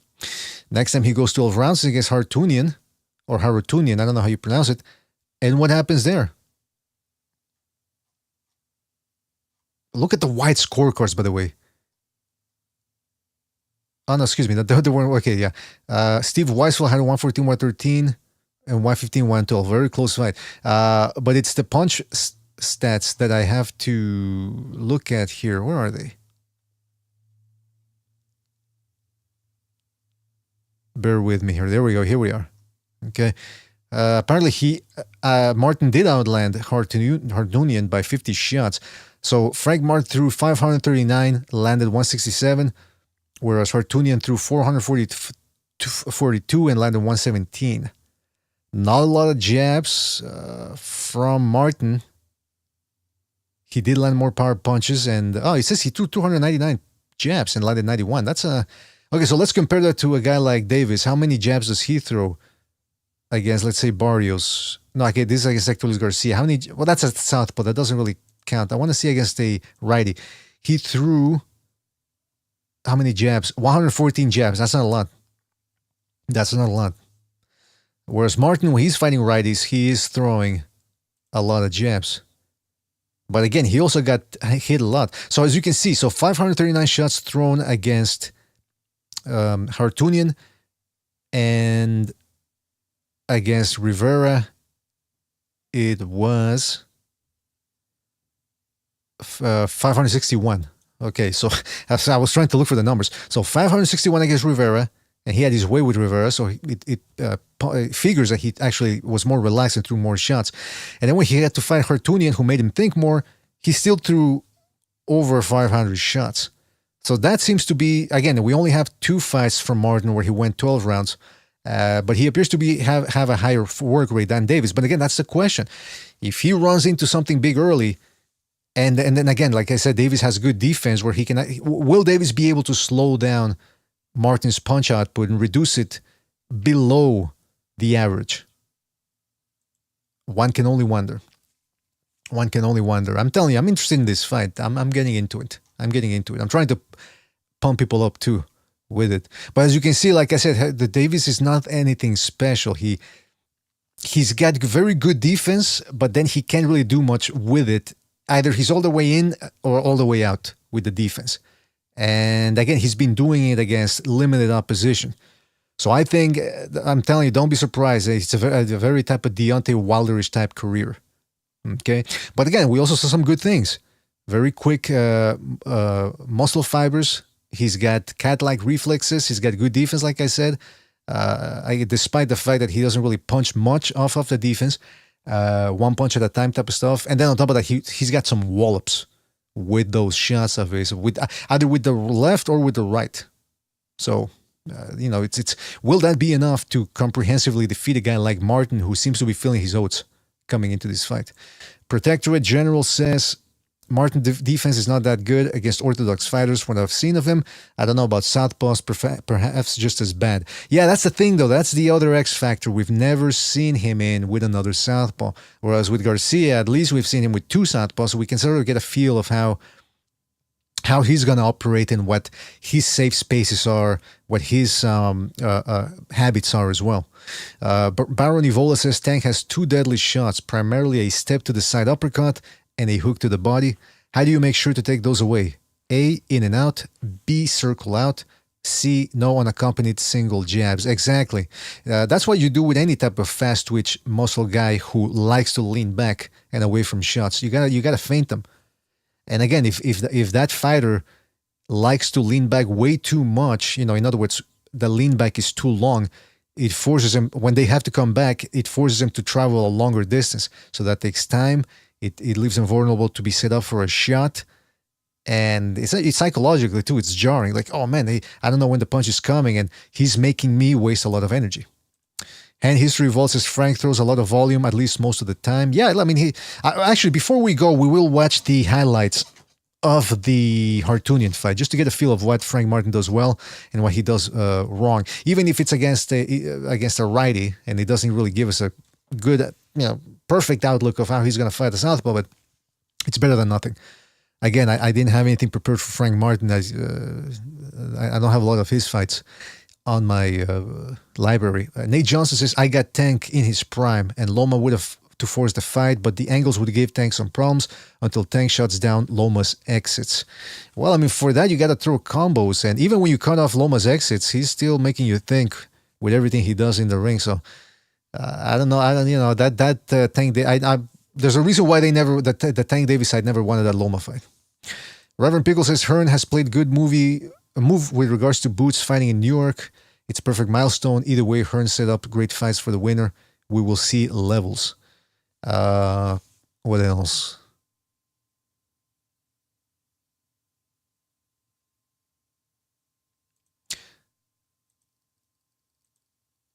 All right, people are talking about Davis and Benavides, rather. Protector General says, I want to see Bacoli in there against a big puncher, although Anderson hits way lighter than Joshua. It might be, hey, that's a good fight, man. The Bacoli versus Jared Anderson fight. I'm surprised. I'm surprised. I don't know what does Bob Arams, what's his stake in this fight? Because obviously he's got Jared Anderson. Did they pay him a lot of money to allow him to fight in this card? Because when did another arm guy fight in one of those Saudi Arabian cards? Fury's half his, right? So there's that. But when did a full-on Bob Arum fighter fight in Saudi Arabia? I'm scratching my head here. So hopefully somebody can remind me. Amak says, why doesn't David give Cruz a rematch to prove his hand hurting is the reason why he got a gift decision?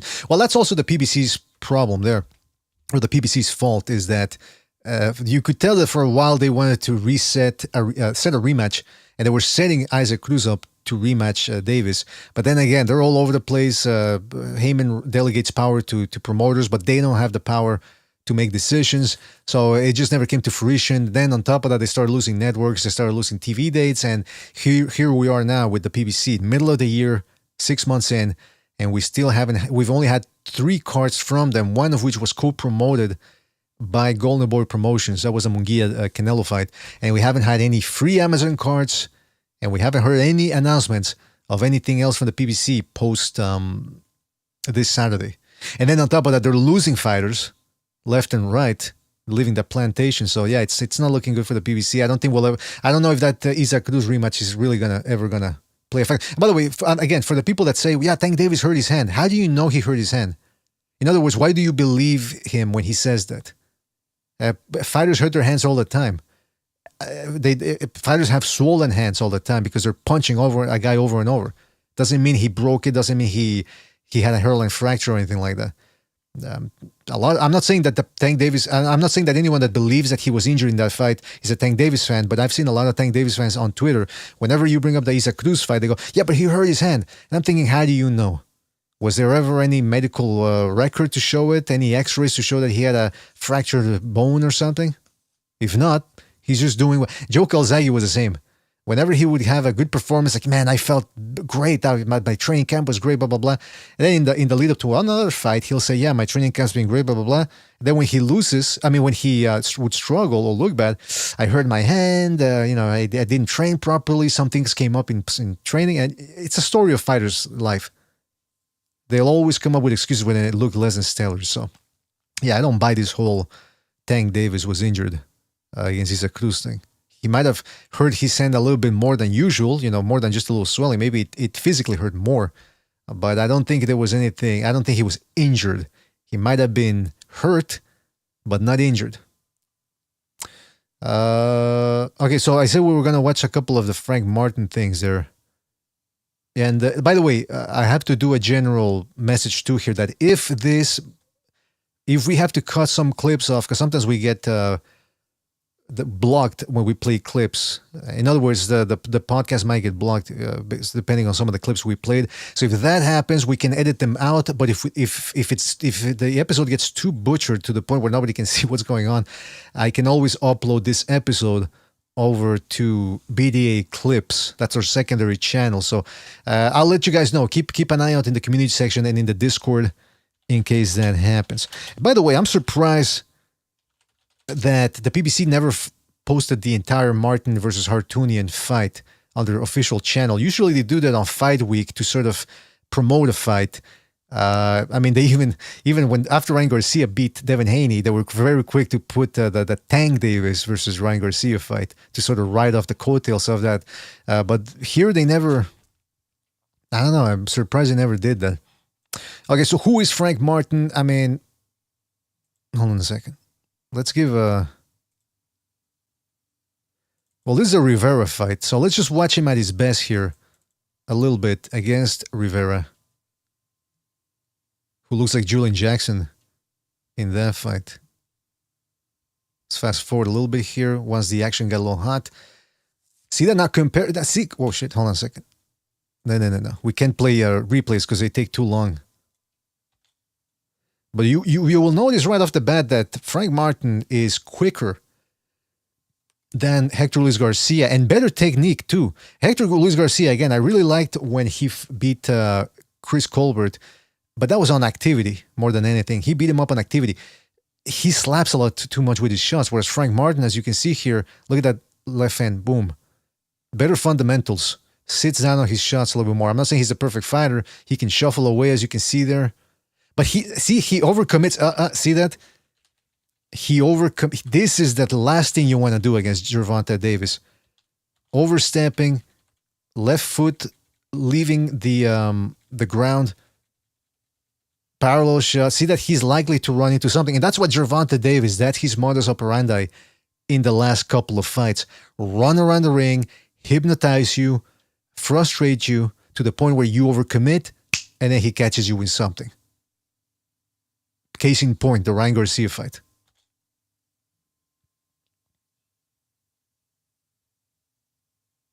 See that again, look at that. And again, I think he's a little bit too comfortable there against a guy like Rivera.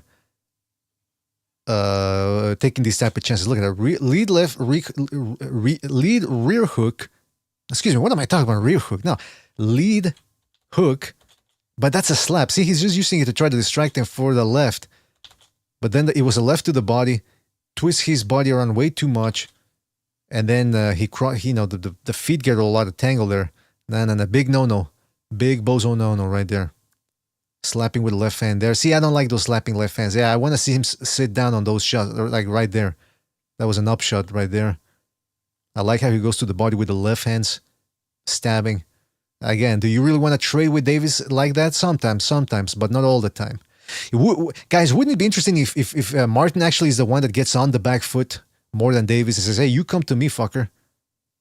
I'm going to run you into something.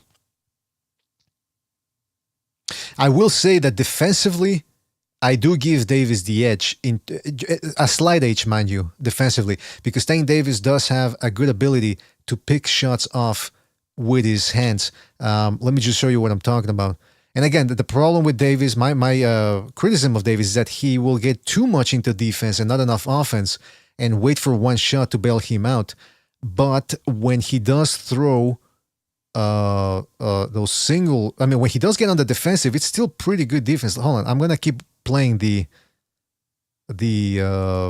Davis. Excuse me, the Martin thing. But I just wanna. Okay, I'm setting up the Frank Martin. Setting up the Davis thing. Some Davis clips. All right. All right. Now when I don't want them, they come up. What's going on here? Excuse me. It's late at night here. What do you want from me?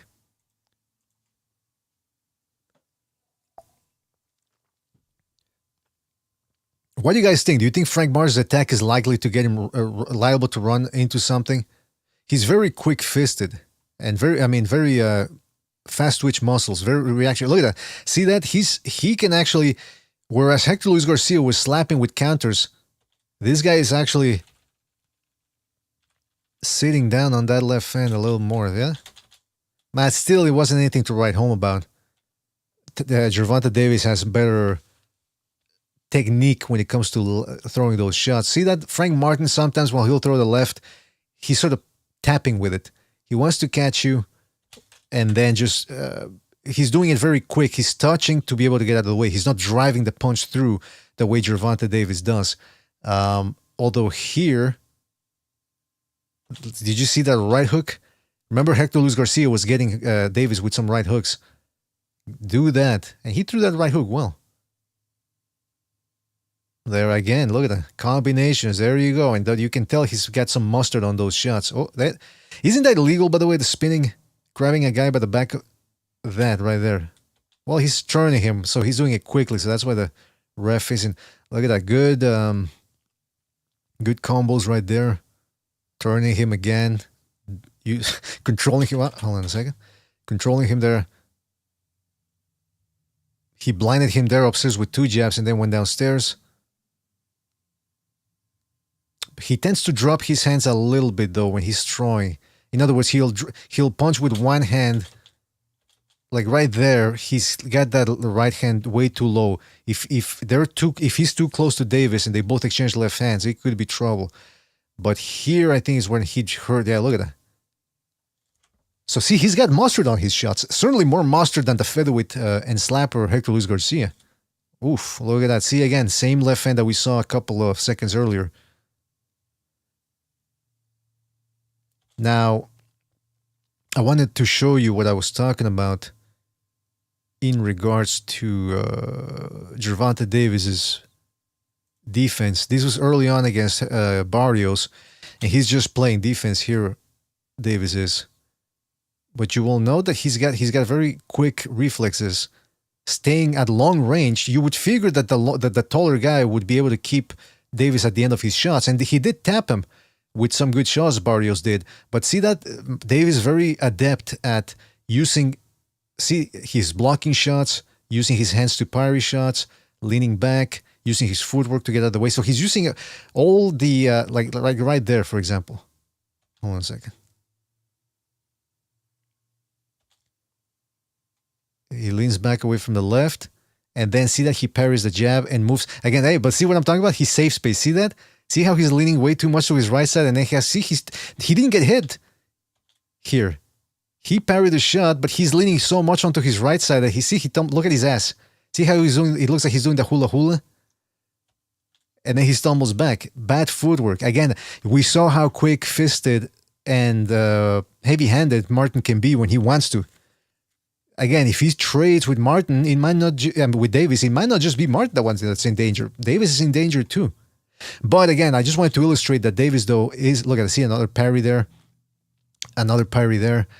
He uses more, he's got more dimensions in his defensive game than Martin, who, Martin, as you see, tends to essentially just try to either roll with the shot or back away from it in a straight line.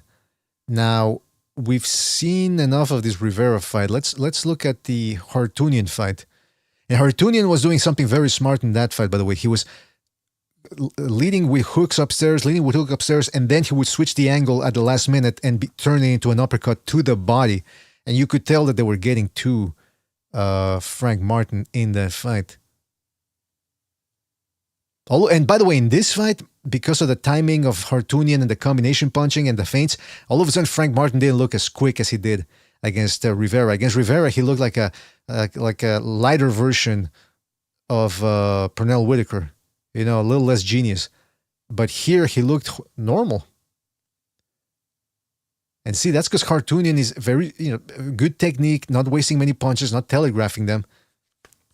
He's following up his shots with the left hand as well. On top of that, it's not just all right hands. He's putting pressure there, as you can see, maintaining good range, blocking shots. See, he blocked that left hand. They're saying Frank Martin. Good defense from Frank Martin. Like I said, good defense. He made a miss with about 4 shots there. Blocked that shot, but he's backing himself into the ropes. Although, again, I don't think, and you guys let me know, do you think at some point Tank Davis is going to put pressure and say, the fight's too close, I gotta close the gap now? We shall see. Look at that. See, that's his go-to move too as well from Frank Martin, where he'll roll with the left, lean back, and catch the guy coming in. Same thing that Davis was doing to Hector Luis Garcia, by the way. Similar moves, same weapon. Backing himself into the ropes and then a clinch. See, he was out of ideas there. That was a panic clinch right there. Oh, shit. I gotta fast forward here. But you see, that's the thing that I liked Hartunian in that fight. He was following it up. He was following the right up with a left. See that? And here you see Frank Martin replying with a good combo. See that right there? Right hook, right on the right flank under the traps. Look at that. But then again, he lets himself get backed up onto the ropes. There that's it. We were talking about Tank Davis's safe space. It seems like Martin's safe space is the left side. See that? And again, he's dipping way too much distance from up to down, dipping down. So if he has to come up all the way up to reset himself, and that's a lot of wasted movement. And then he got clinched in there. Good. See that's what I was talking about. Hartunian was throwing the rights upstairs, right hooks. Then he midway through here, he turns it. See that I can't because I'm doing it on YouTube, so I can't slow-mo it the way I was doing earlier. But see, Martin is expecting the right upstairs, and there's a tiny gap right there for the body, and you could hear these shots. They were heavy shots. More clinching there from Martin. See, at this point, Hartunian was figuring Martin out. Then a straight right there from Hartunian. And Frank Martin had to. And this is what I thought. Like I said, Martin, he's boxing with him. He's boxing with that dude. At that point, he should have said, you know what? I got to stand my ground more and keep digging to the body. See, all of that. Why? Unnecessary movement. It looks flashy. It looks good to the untrained eye, but that's a lot of wasted movement. But there you see, quick on the trigger at least. He catches the left hook. No, excuse me, the right. He cut the right. Hartunian was way too close. It wasn't a good right. It wasn't a... There you go. See that? He got caught with a counter left. But you see now, Martin's weary of the body shots. Look at that. You don't want to be jumping in like that against Tank Davis. Here. Look at this. And it's quick movement. See that's a nice pivot right there. He's not wasting too much. It's not frantic movement. There, this one. See that? That's not frantic movement. He's not wasting too much movement. He's relaxed. But there, another panic clinch right there. If Tank Davis decides to fight with the earmuffs up, the way he was doing against Devin Haney in that sparring session, could be trouble. But see that Frank Martin has to get himself those shots to the body too. Straight lefts to the body, right hooks to the body. More body shots there from Hartunian. So Hartunian was sort of figuring Martin out. And Hartunian he's a very inexperienced guy at the professional ranks. He had an amateur career, but at the professional ranks, he started figuring Martin out. So if Davis is that guy, or as they say nowadays, if he is then I expect him to really break Martin down. But methinks it's going to be a close fight for as long as it goes. All right. Well, anyway, listen, fellas, that's about it. As you can see, Frank Martin has some mistakes of his own. We figured out that his safe space is the left side, dipping to the left. And we saw that Davis's safe space is his right side, and he tends to put his weight too much on the right so that he's falling onto it, collapsing onto it. And also, he puts his weight on his heels, which could get him in trouble if they start exchanging. Then both guys are hittable, but they're very quick-handed. They can crack. I'm looking forward to this card. I really am. It's a nice little. It's a good card. Complete. Again, too many of those fights involve guys who are going to be shaking the rust off, including Frank Martin and Davis, because Davis has not fought since April, and Martin hasn't fought since June. Let me just because I was talking about that last night, and I forget when Martin last fought. Was it June or July? Let me check it out here. When he fought Hartunian, it was in July. Okay, so he's got an 11-month layoff. He's going to have to shake off the rust. And Davis has to shake off, 13-month rust? Or 14, right? Because it's April, yeah. So it might not be as good a match as it could have been had both guys stayed active. But then again, that's a story of the PBC. You know, if you want to stay inactive, sign up with the PBC. Carlos Adames and Figueroa. That's what those guys want. That's what they're into. They want to stay inactive. They don't want to fight the best, and they want to stay inactive. So shout out to everybody in the chat. I hope you guys enjoyed this little film analysis that we did. Hold on a sec. Who's saying Evan? Is that Dora? He says he wants to call in. I don't have the phone lines open, but I'll call you. Are you on Discord, Dora? I'll allow people to come in and shoot the shit a little bit if they have some comments. Because, again, I don't know actually, know what? Excuse me, I can open up the phone lines right now. Okay, I'll open up the phone lines for Dora, and then if anybody else wants to call in. If enough people call in, we'll stay here for a little bit while more. Because I am curious to hear what people say. We didn't really get a chance to get... we didn't get too many calls last night. I'm curious to... And again, I was listening to, for example, Ringside Reporter, and, you know... They had some callers too, and the host Eric was asking, "Hey, you guys, what chances do you give to Frank Martin?" Some of the callers were like, "No chance." And I'm thinking, "Whoa, really? No chance?" Is that because they think that highly of Tank Davis, or do they think that low of Frank Martin, or is it a little bit of both? I don't know. I'm curious. So I'm gonna let people call in here for a little bit, and if we get enough calls, welcome to Blog Talk Radio. Yeah. Hold on a second. Okay, so the phone lines should be open in about 45 seconds. To start your show now. Your show is scheduled to start in 31 seconds. There we go. Okay, so in 31 seconds. And again, if you guys want to give us your predictions, we are taking down predictions. Like I said, not a lot of people last time called in. So that's what we've got here. Why is my list out of whack? All right, there we go. So we got Gonzalo, Jimmy Your show Quacks. will go live in 5 seconds. All right. 4, 3, 2, countdown, 1. baby. There we go.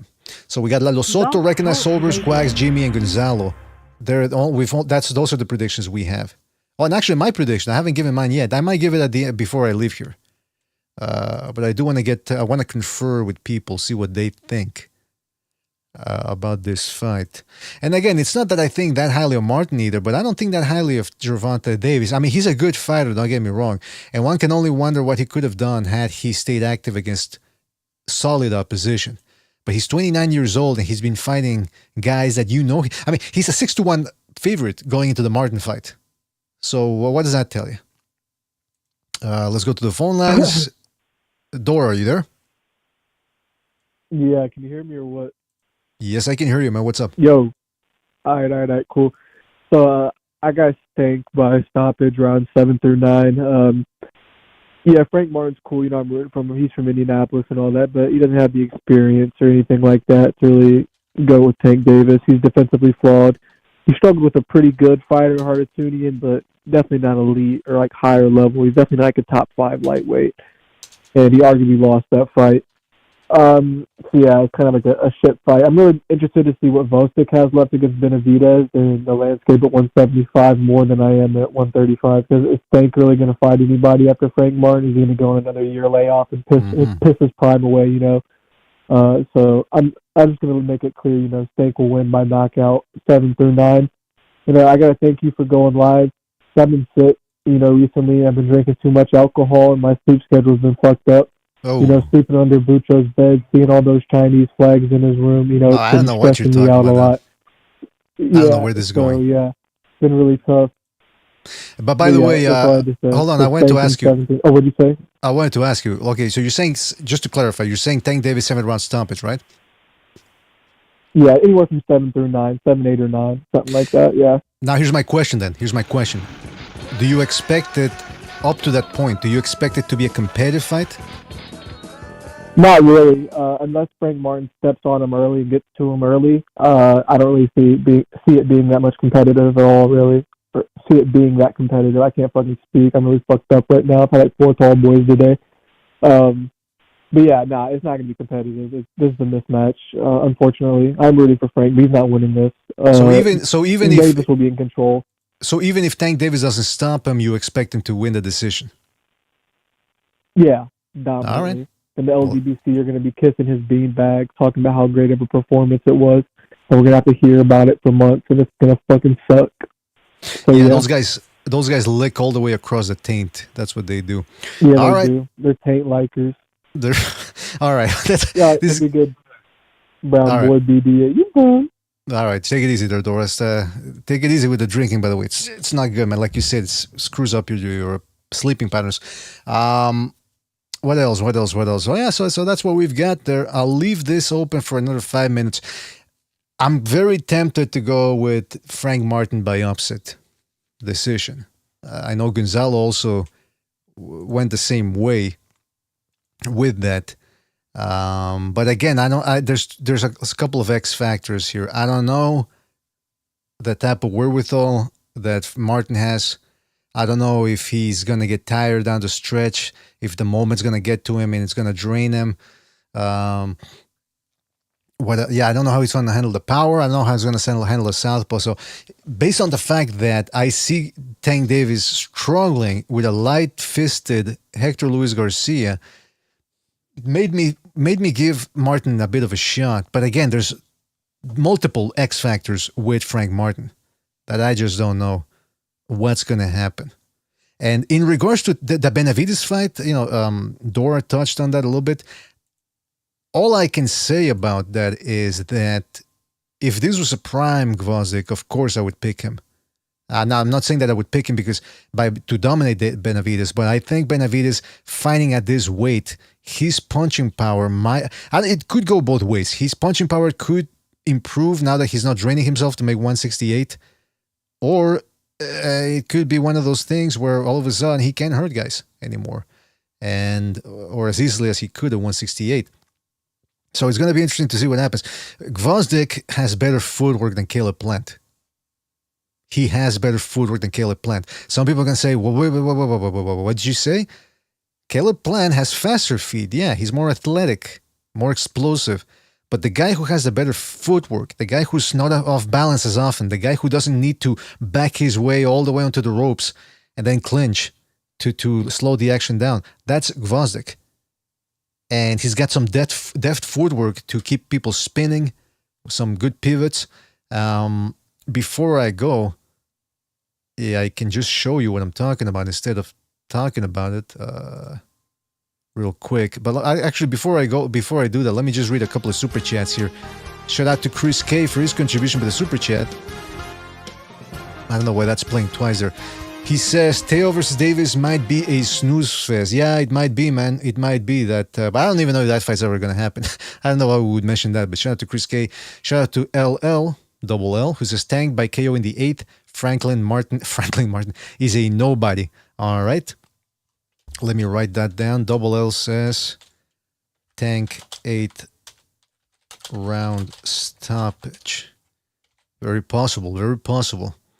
And shout out to Jacques Cousteau for his contribution by joining the membership program, reestablishing the membership program. No, actually, he's a new member. Okay, shout out to Jacques Cousteau, man. Really appreciate it. Glad to have you on board. You will be initiated into the BDA Mystery School. And there will be a couple of tests, feats of strengths and so on. Test you psychologically and physically to see whether you are worthy of becoming being part of the Brotherhood. I see we got somebody on the phone. Okay, people are calling in. Okay, let's go to 973. 973, you're on the air. 973, what's on your mind? Hey, bud, how's it going? I'm doing fantastic. Who is this? This is Jack Mental. Jack Mental. All right, Jack, what's up? So so here it is, okay? This is you a very basic little, high-level analysis here. At 135, I believe it's 135, who's proved their mettle, okay? I would say Loma, all right? I would say Haney, even though he did have that terrible Garcia loss, but up until then, I'd say, he got a win over Loma, which was controversial, but he still got the win. And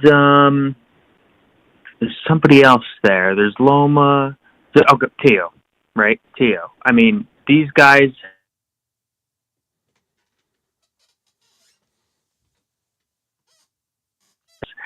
They can... Oh, boy. What has Tank proven? What has he proven to us other than being able to knock out tomato cans, man? I'm not saying everything. I mean, he beat that dude who was way over the hill, but, way over the hill. I think Cuban fighter or something like that. But what I'm saying is, listen, I get, and you said it earlier in the call, I get kind of like, not to that extent, but kind of like a Deontay Wilder vibe from Tank, right? He's a PBC fighter, and, they haven't thrown him up into real serious competition. They've been building him up for this long. Leonard Ellerby basically gives the guy HJs every chance he gets. And I'm like, I'm not really convinced, man. Yeah, you're southpaw, that's fine, but now you're going against another southpaw who isn't a walk in the park. I wouldn't be surprised if we see something we've never seen before.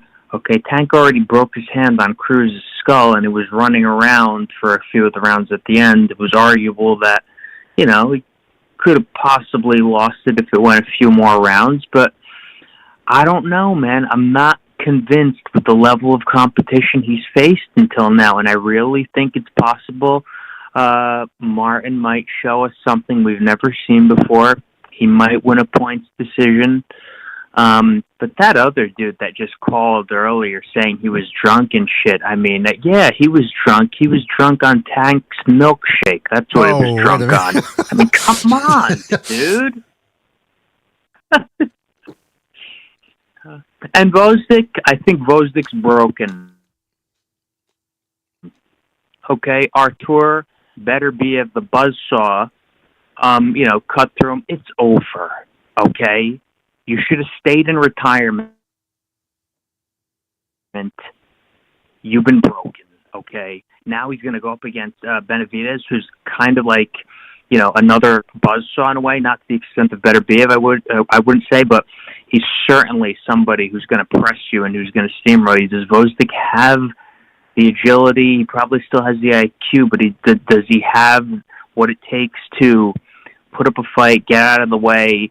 He's in a higher weight class, but I don't know if he's going to be able to do anything with Benavidez after Beterbiev just, pretty much, yeah, I mean, he broke him, right? Honestly, let's be honest here. And when a fighter's broken, I said this when I called in with Wilder against Zhang, he's been broken, right? And when a fighter's beaten that badly and they retire and now they're saying they're going to come back, no, there's no coming back. Stay in retirement. Get some money with a podcast or something, but, you're not going to be doing anything anymore. When you're broken, you're broken. That's pretty much it. I'll hang up now and let you continue, but thank you. Well, thank you, man. Thank you for calling in, Jack Menthol. Now, I must... God bless. God bless, man.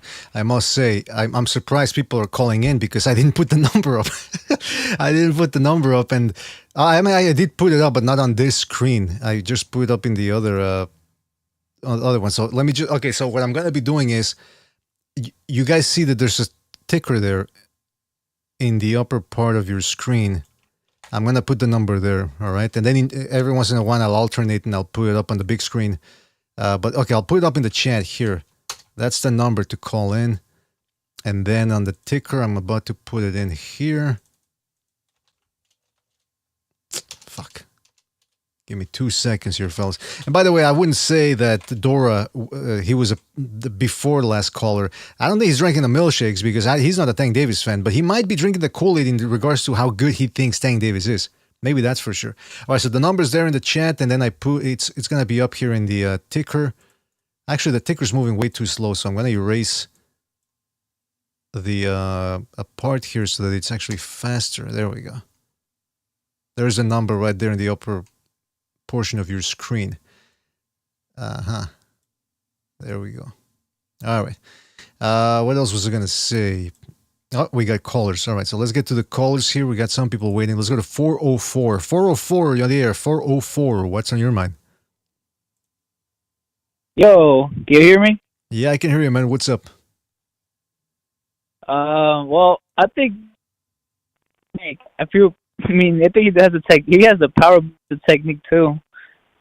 Frank looked good against Rivera, but we don't know how good Rivera really was.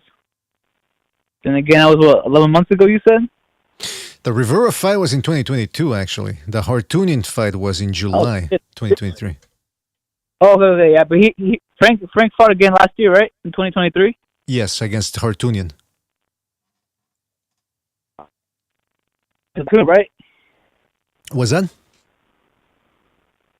That was a tune-up. Wait, I mean, on paper, the guy... Frank Martin. Yeah, on paper, Hartunian didn't seem... He had like 13 fights or something. He never fought or beaten anybody of note. So yeah, I guess it was some sort of a layup, yeah. Oh, shit. Well, I don't know if you saw the gloves off, but Tank was talking about when they sparred, he said that he only has I think he said left hand? No, he said right hand. So Tank said that Frank only has a right hand. That's what he says. Then again, he could be playing games. You don't know if he's telling the truth or not, or if he's just playing with you. Now, do you think he meant the left hand, or because Martin, every time he drops people, he does it with the straight left because he's a southpaw. Okay, yeah, that's what I'm saying. Because Tank was talking about it because he said that he sparred he said they sparred. Yeah, he said the only thing he had to worry about was Frank Martin, but then again, sparring, and fighting. Exactly. Yeah, but I feel Frank will put up a good fight. He's gonna put up a good fight. He's not gonna go and lay down. You want to give your official prediction, caller? Shit. Shoot. I'll say Tank from 10 to 12 or 9 to 12. Yeah, around there. Stoppage then. Yeah, but stoppage. But I don't think Frank's gonna go lay down. I think Frank has a puncher's chance. All right, so I'm gonna write that down as well. All right, now who is this again? It's Chris. From Houston, or where are you from? From Atlanta. From Atlanta, okay. Chris from Georgia. Yeah, okay. All right, so I wrote it down. Chris, thank you for your... Anything else you want to say before we move on? Nothing, man. Appreciate you taking the call, man. No problem, man. I'll keep watching your videos, man. Pretty good videos, man. Thank you, man. Really appreciate it. All right, take it easy out there, man. Thank you for calling in. Have a good night. Appreciate it. Thanks. Yeah, shout out to you, man. Quack says, just call a specific round. Nah, I mean, I'll allow it. I'll allow a space, as long as it's not like, I expect Tank Davis to knock him out between rounds 1 and 12. It's like, hey, come on, man. What are you doing? Let's get on that phone call here. Let's go to 832. 832, you're on the air. 832, what's on your mind? What's up, BDA? Yo, this is the Straight J Tour, right? So, listen, man, I've been hearing it. I meant to call in yesterday, but I couldn't, right? But I don't want to hear any excuses, man. Prediction. No excuses. I want to make a prediction. That's what I want. Okay, and my prediction is I'm going for the upset. I feel like it is going to happen. It's inevitable. Frank Martin, I have him winning via unanimous decision. I think he's going to drop Tank Davis at least once. If he hurts him, he could get him out of there, actually. But I think Tank is good enough not, just to survive. Mm-hmm. And so that's why I picked him via unanimous or even majority decision, Tank Davis is going to get schooled. Think about it. Tank Davis, he fights nothing but flat-footed South American, UK, and flat-footed bums, Oh, never really been like he hasn't fought anybody from America. You know, somebody who is actually athletic. I think the best fighter he's ever fought was Pitbull Cruz. And while I don't think he lost that fight. I think Pitbull Cruz he got tired. You know, he was probably winning the fight, especially early on. He was winning some early rounds or whatnot. But you know, Tank, I guess he outslicked him, right? And but listen, Frank Martin is a lot more athletic than Pitbull Cruz is. He's not gonna get tired as easily, and he's not gonna like let him off the hook like Pitbull Cruz did. I believe, right? And his punching too, you know, he usually wears like puncher's glove, like Everlast MX or Kletzo or something of that nature. You know, he's gonna be punching a whole lot harder, like you said, than the Hector Garcia. You know, and yeah, I just think he's a very. I know you said on there, right, that Frank Martin has a safe space, right, which he dips to or he overextends and stuff like that. Or he goes into orthodox for a split second, right? Which I honestly don't think it's like a bad idea though, because I know what he's doing. He's shooting the left straight, and then he could exit out by going to. It might be squaring sometimes, but you know he's trying to like leap out of that zone. So I feel like as long as he's on point with he knows what he's doing. I think he should be fine, and I think he should avoid getting hurt or whatnot. Yeah. How do you see it? How do you see my take, BDA? First of all, I think it's a decent take. It's good. It's not bad. But I will say this though, Stray G, before I get to the series here. You said that Tank Davis has fought nothing but South Americans and UK bums. Did you realize that the guy who gave him his toughest fight was a flat-footed guy in Isaac Cruz? Yeah. I mean, listen. I guess South America would be considered everything. Because think about it. Mexico is considered technically North America. If Central you think about America, it, yeah. I don't know if you think about the NAFTA agreement, the North American Free Trade Agreement. No, but what I'm saying is, it doesn't take too much to give Tank Davis fits. Ryan Garcia gave him fits before he ran into that body shot. Rolly Romero was giving him fits before he ran into that left hand. Barrios almost took him the distance. Isaac Cruz took him the distance. Some people felt that fight could have gone either way. Tank Davis, it doesn't take much to cause him trouble. He's not elite, is what I'm saying. So I think your prediction, all I'm saying is I wouldn't be surprised if Frank Martin does pull off the upset. And again, I would not be surprised if he drops Tank Davis. Not necessarily because he hurts him, but because it's, balance issues that I've pointed out today. Yeah.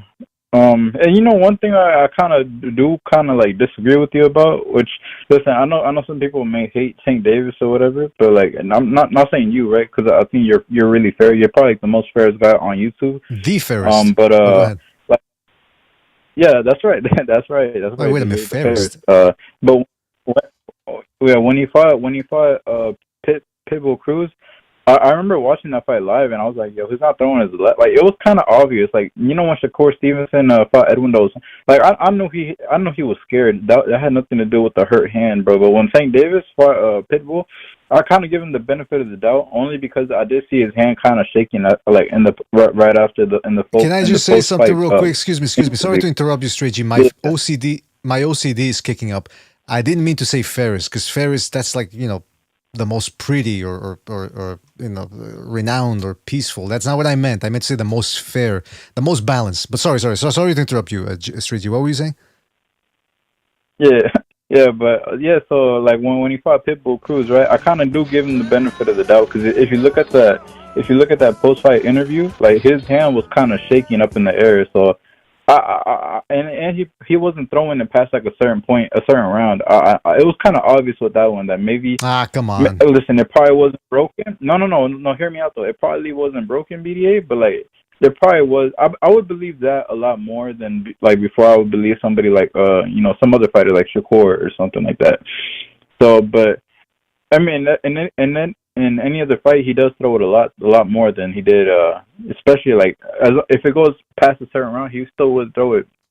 So, like he did against Barrios, but Yeah, I don't know, but I still have Frank Martin for the mark me down, BDA. Mark me. I don't know if you have already, but yeah, I did. Yeah, that's my prediction. You know, one last thing I said, I will say is that I feel like you should do more of these videos of these breakdowns. And listen, if they get copyrighted, I think you should put these type of videos on like Rumble, because I think their like copyright is a lot more lenient. I don't know. From what I've seen full of the zone fights over there and before, and so I think you should look into that. And I think you should do more of these. You know, I would like to see like a Gallo versus Bam or some other breakdowns that are like upcoming fights. Mm-hmm. But yeah, man, that's all I got.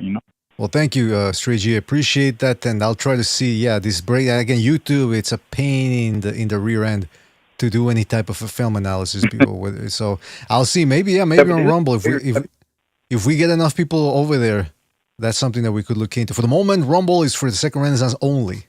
So for the moment. Well, listen, Stray G. Make a box. Yeah, you know what? I will. The sooner the better, because that way we got more time to populate it. Yeah, I'll look into it, man. I'll get Buccio right on that, man. But shout out to you, Stray G. Thank you for calling in, man. Take it easy out there. All right. You too. All right, fellas, don't forget to hit that like, hit the like. It really helps us out. And we're taking phone calls here to round up the night, round out the episode. We got another one here. Let's go to 319. 319, you're on the air. 319, what's on your mind? Hello? Yes, 319, you're on the air. All right. Yeah, just let me know if I got any audio issues. Never called in before. I was actually kind of wanted to feel out what the sparring between Benavidez and Voichnik was with the rumors on it. I know they did quite a bit of sparring, and supposedly Benavidez got the better of it. With his comeback right now, I'm just kind of wondering what the promoter's angle on it is. Like whether Reynoso's using him as like a stake horse, or he actually thinks he can win the fight. That's a good point that you're bringing up, though, and a good question about. Yeah, I'm asking myself the same thing. Why, Gvozdyk is part of the Canelo team. He has sparred Canelo numerous times. I think Eddie Reynoso, like you said, he's some sort of manager promoter for the guy. What's at stake? What a coincidence, right? That this is the guy that Benavidez chooses to fight at light heavyweight. I don't know, man. Yeah, I think they might be looking into having somebody from the inside testing Benavidez out in an actual fight. What do you think, caller? How do you think Benavidez is going to look at 175? I mean, I personally think he's going to look terrible. I'm a fan of him, but I think he's picked the wrong guy. My only apprehension would be he has a lot of sparring experience with him. And, sorry, I can't really pronounce his name too much. What's his name? Alexander? Gvozdyk. I guess he's been like the whipping boy at the Garcia. Yeah, Vosnik. He's been the whipping boy at the Garcia gym for a long time. So, I mean, he's got Ukrainian footwork. He's got a lot of power. I don't necessarily think he's shot because, I guess Beterbiev, when you knocked him out, he was worried he had a brain bleed. That's why he went into retirement. And then I imagine the Ukraine war screwed up whatever business opportunities he had back home. So I'm just curious as to whether he knows he's going down, or he actually thinks he can beat Benavidez. Well, I'll say this: the first tune-ups that he's had 2 tune-ups since, and they were tune-ups. They were against nobodies, and he stopped. I think he stopped. Yeah, it was horrible. Yeah, I think he stopped both guys. But from what we know about Gvozdyk is that he's he's one of the ultimate competitors. He had a good long amateur career. He made that Ukrainian team, which is now legendary, with fucking Usyk, Lomachenko, Baranchik, the guy who just upset Navarrete. So in order to make that team, you have to assume that those were the cream of the crop of numerous Ukrainians that wanted to make it in there. So I'm going to go ahead and assume that he has a fighter's mentality, but that's the question. At 37, like you said, does he still have it? Now, let me... Yeah, I mean, yeah, that's... I don't know, man. What do you think?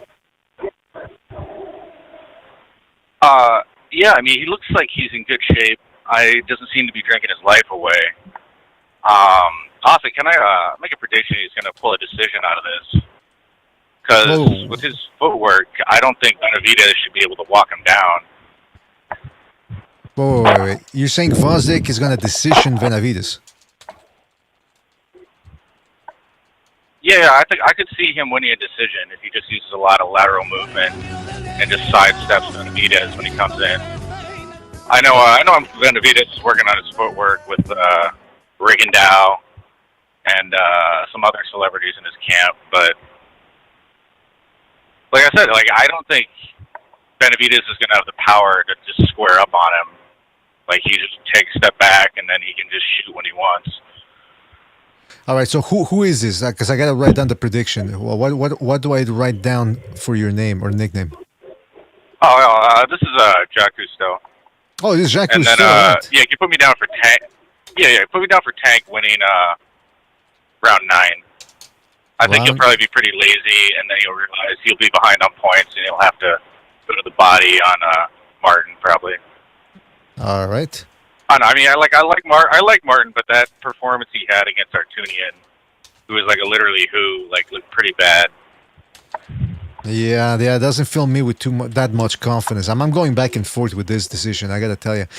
All right, well, listen, Jacques Cousteau, man, we got to move on here, but thank you for your call, and call back next time, man. Thank you. Thank you, man. Thank you. Take it easy out there. All right. Shout out to, we got a couple of super chats here on the move here. Shout out to Jimmy. Jin Ryu JR33. I gotta tell you these names. Jin Ryu, shout out to him. He says, welcome. No, that's not what he says. He says, salute BDA. I think Frank Martin is going to get the upset. He's going to break bank those early rounds and then drop Davis when he gets desperate. Draw at the worst. Whoa. All right, first of all, I'm missing a bunch of things here. First of all, shout out to Rapax. Okay, I forgot about Rapax. Shout out to Rapax Ranking Company. He says, the only way I will buy the Canelo versus Benavidez is if Golden Boy promotes it.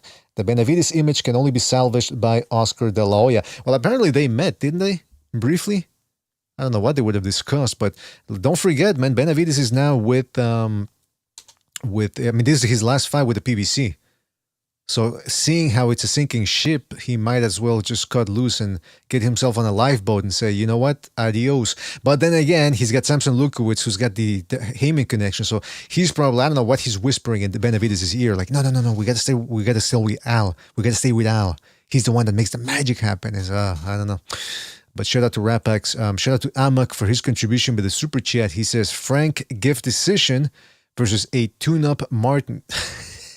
Hashtag fuck logic. Yeah, that Hartunian fight, they didn't film, like I said, didn't film it too much with confidence. But at the same time, Hartunian ain't Tank Davis. Meaning Tank Davis doesn't really push the pace like Hartunian did. Maybe then again, he might not have to. So I don't know, man. Shout out to Jin then. Like I said, he says Frank Martin's going to get the upset. All right, so let me write that down. Jin Ryu, I don't know how you say 33. He's going with Martin upset. Well, what is he saying? He's saying decision. I'm going to write decision. He says that he will drop Tank. Whoa. All right. Shout out to Ryu for his contribution. Really appreciate it.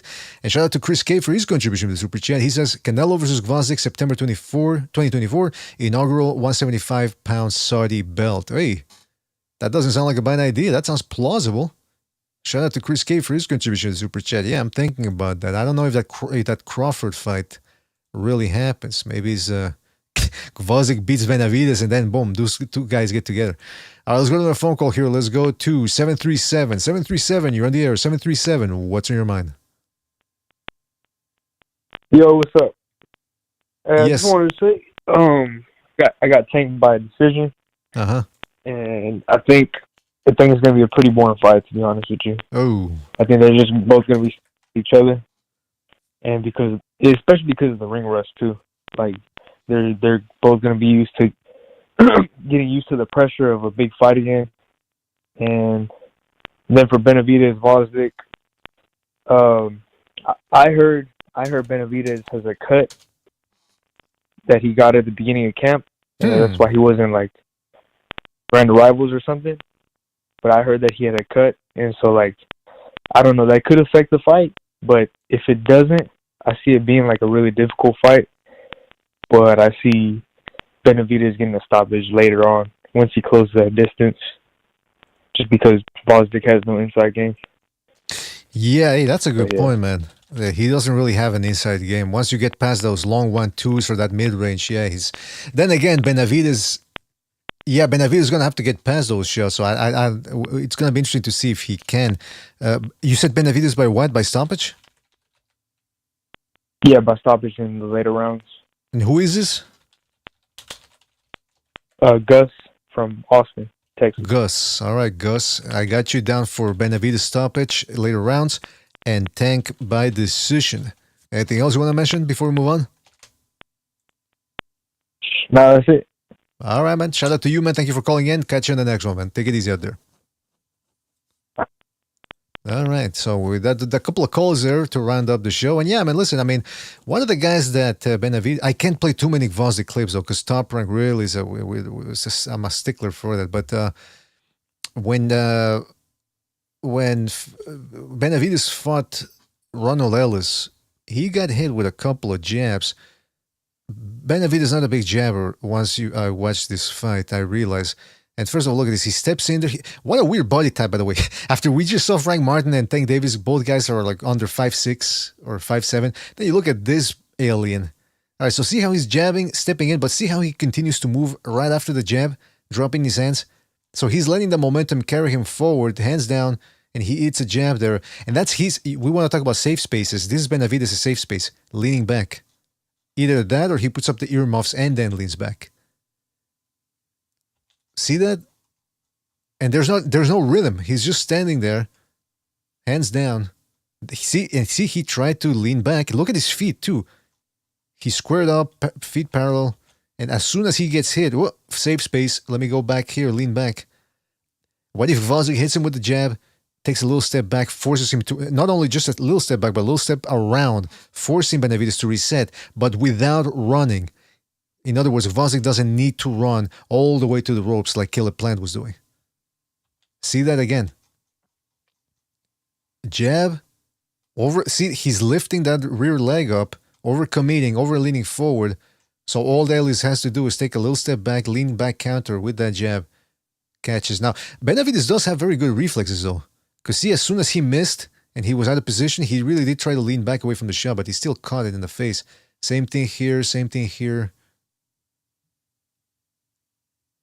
See that? He gets a little bit too relaxed. And again, same thing with the Tank Davis fight. Is because who is he fighting? He's fighting a guy like Ronald Ellis who doesn't have world-class speed, doesn't have world-class power. He can get away with this type of shots. Now, Gvozdyk at this point doesn't have world-class speed, but he does crack with the right hand when he wants to, and he's got good footwork. What is this clip? Oh, shit. No, I can't. I'll try to show you one clip of Gvozdyk. And that's not it. Hold on a second. Okay, I'll try to show one clip of what he does well. Hopefully we don't get... it doesn't get it doesn't get the stream blocked. But no, that's not... Well... Yeah, see how he keeps him he kept him turning there? Let me see if I can find another clip that suits the action better. Just one, man. Just one, because I can't play too much. All right, this is I think this is one. See, now he's not putting too much power into those shots because he's moving. He's on the move. But he's stepping back. He forces Beterbiev to overcommit, plants himself with that back foot. See that? To spring forward, catches him with the right, and at the same time, he's already pivoting away. So there's nothing Beterbiev can do there. So see, he's not running. Now, if you peep, as they like to say in the streets nowadays, that's catch. Benavidez versus what's his name? Versus Caleb Plant, for example, you will notice that Plant is just running all over the place.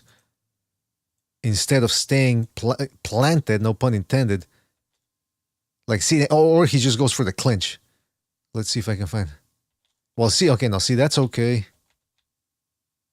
See that? That's the best he can do. That's the best Caleb Plant can do. Is I gotta be careful with these clips here.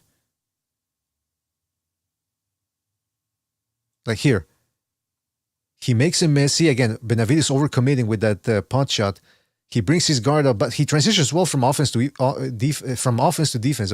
So he goes into defense. But then look at Caleb Plant. Instead of standing there, staying composed and turning him, panic clinch. I mean, come on. What's that about? So maybe Gvozdyk, if he's got his legs in and everything, maybe he can make something happen. But I don't know. It's all age dependent, and it's gonna be interesting to see if Benavides can actually stay at that weight, or will he go back down in weight? I don't know. It's gonna be interesting to see. With that being said, fellas, we do have to go. It's midnight over here. We've been on for 2 hours, but shout out to you, fellas. Thank you for joining us. Really appreciate it. Hope you enjoyed the film analysis. Again, stay tuned. Keep watching the channels, the community section, the Discord, in case we actually have to post this film analysis over on BDA Clips or secondary channel, unedited, in case something happens to this one here. All right, fellas? So shout out to everybody who called in, everybody who donated with the Super Chat, Jin Ryu, Chris K, Amok, Rapax, Jacques Cousteau. Shout out to Jacques Cousteau who called in and who just became a member. Shout out to Jacques Cousteau. Really appreciate it. Double L, Chris K, Frankie Sands, and La Losoto Gaming. Those were the guys that contributed to the show today. Shout out to you, fellas. And all of you who clicked the like and listened and enjoyed the show. I always appreciate your support as well. Spread that BDA gospel. Don't forget to check us out on Spreaker, iTunes, and Spotify at your leisure. Hit that thumbs up on the way out. Subscribe if you've yet to do so. And that's about it, fellas. We'll catch you in the next one. Take it easy. Thanks for watching. Whoa, wait a minute. Where's my music? I'm disappointed in every one of you. I'm sorry, I don't mean to offend you. I'm disappointed in every one of you. I kiss you on the mouth. No, I'm not cool with that. I'm sorry. One more time. I'm disappointed in every one of you. Thank you for using Blog Talk Radio. Goodbye. I'm disappointed in everyone. Totally fucking disappointed in everyone. All right, come on. Honestly, I can't do it, man. I'm disappointed in everyone. Let me tell you why. It's gonna be all right, Nicky. Go ahead, shoot. He just killed a little fucking man. What are you going to do about it? Yeah, because you got nothing. You don't got a thing. Yeah, because you got nothing. Lobito. Got nothing. I want to get out. I want to get out of this rat hole. I want to get online. I need BDA Boxing.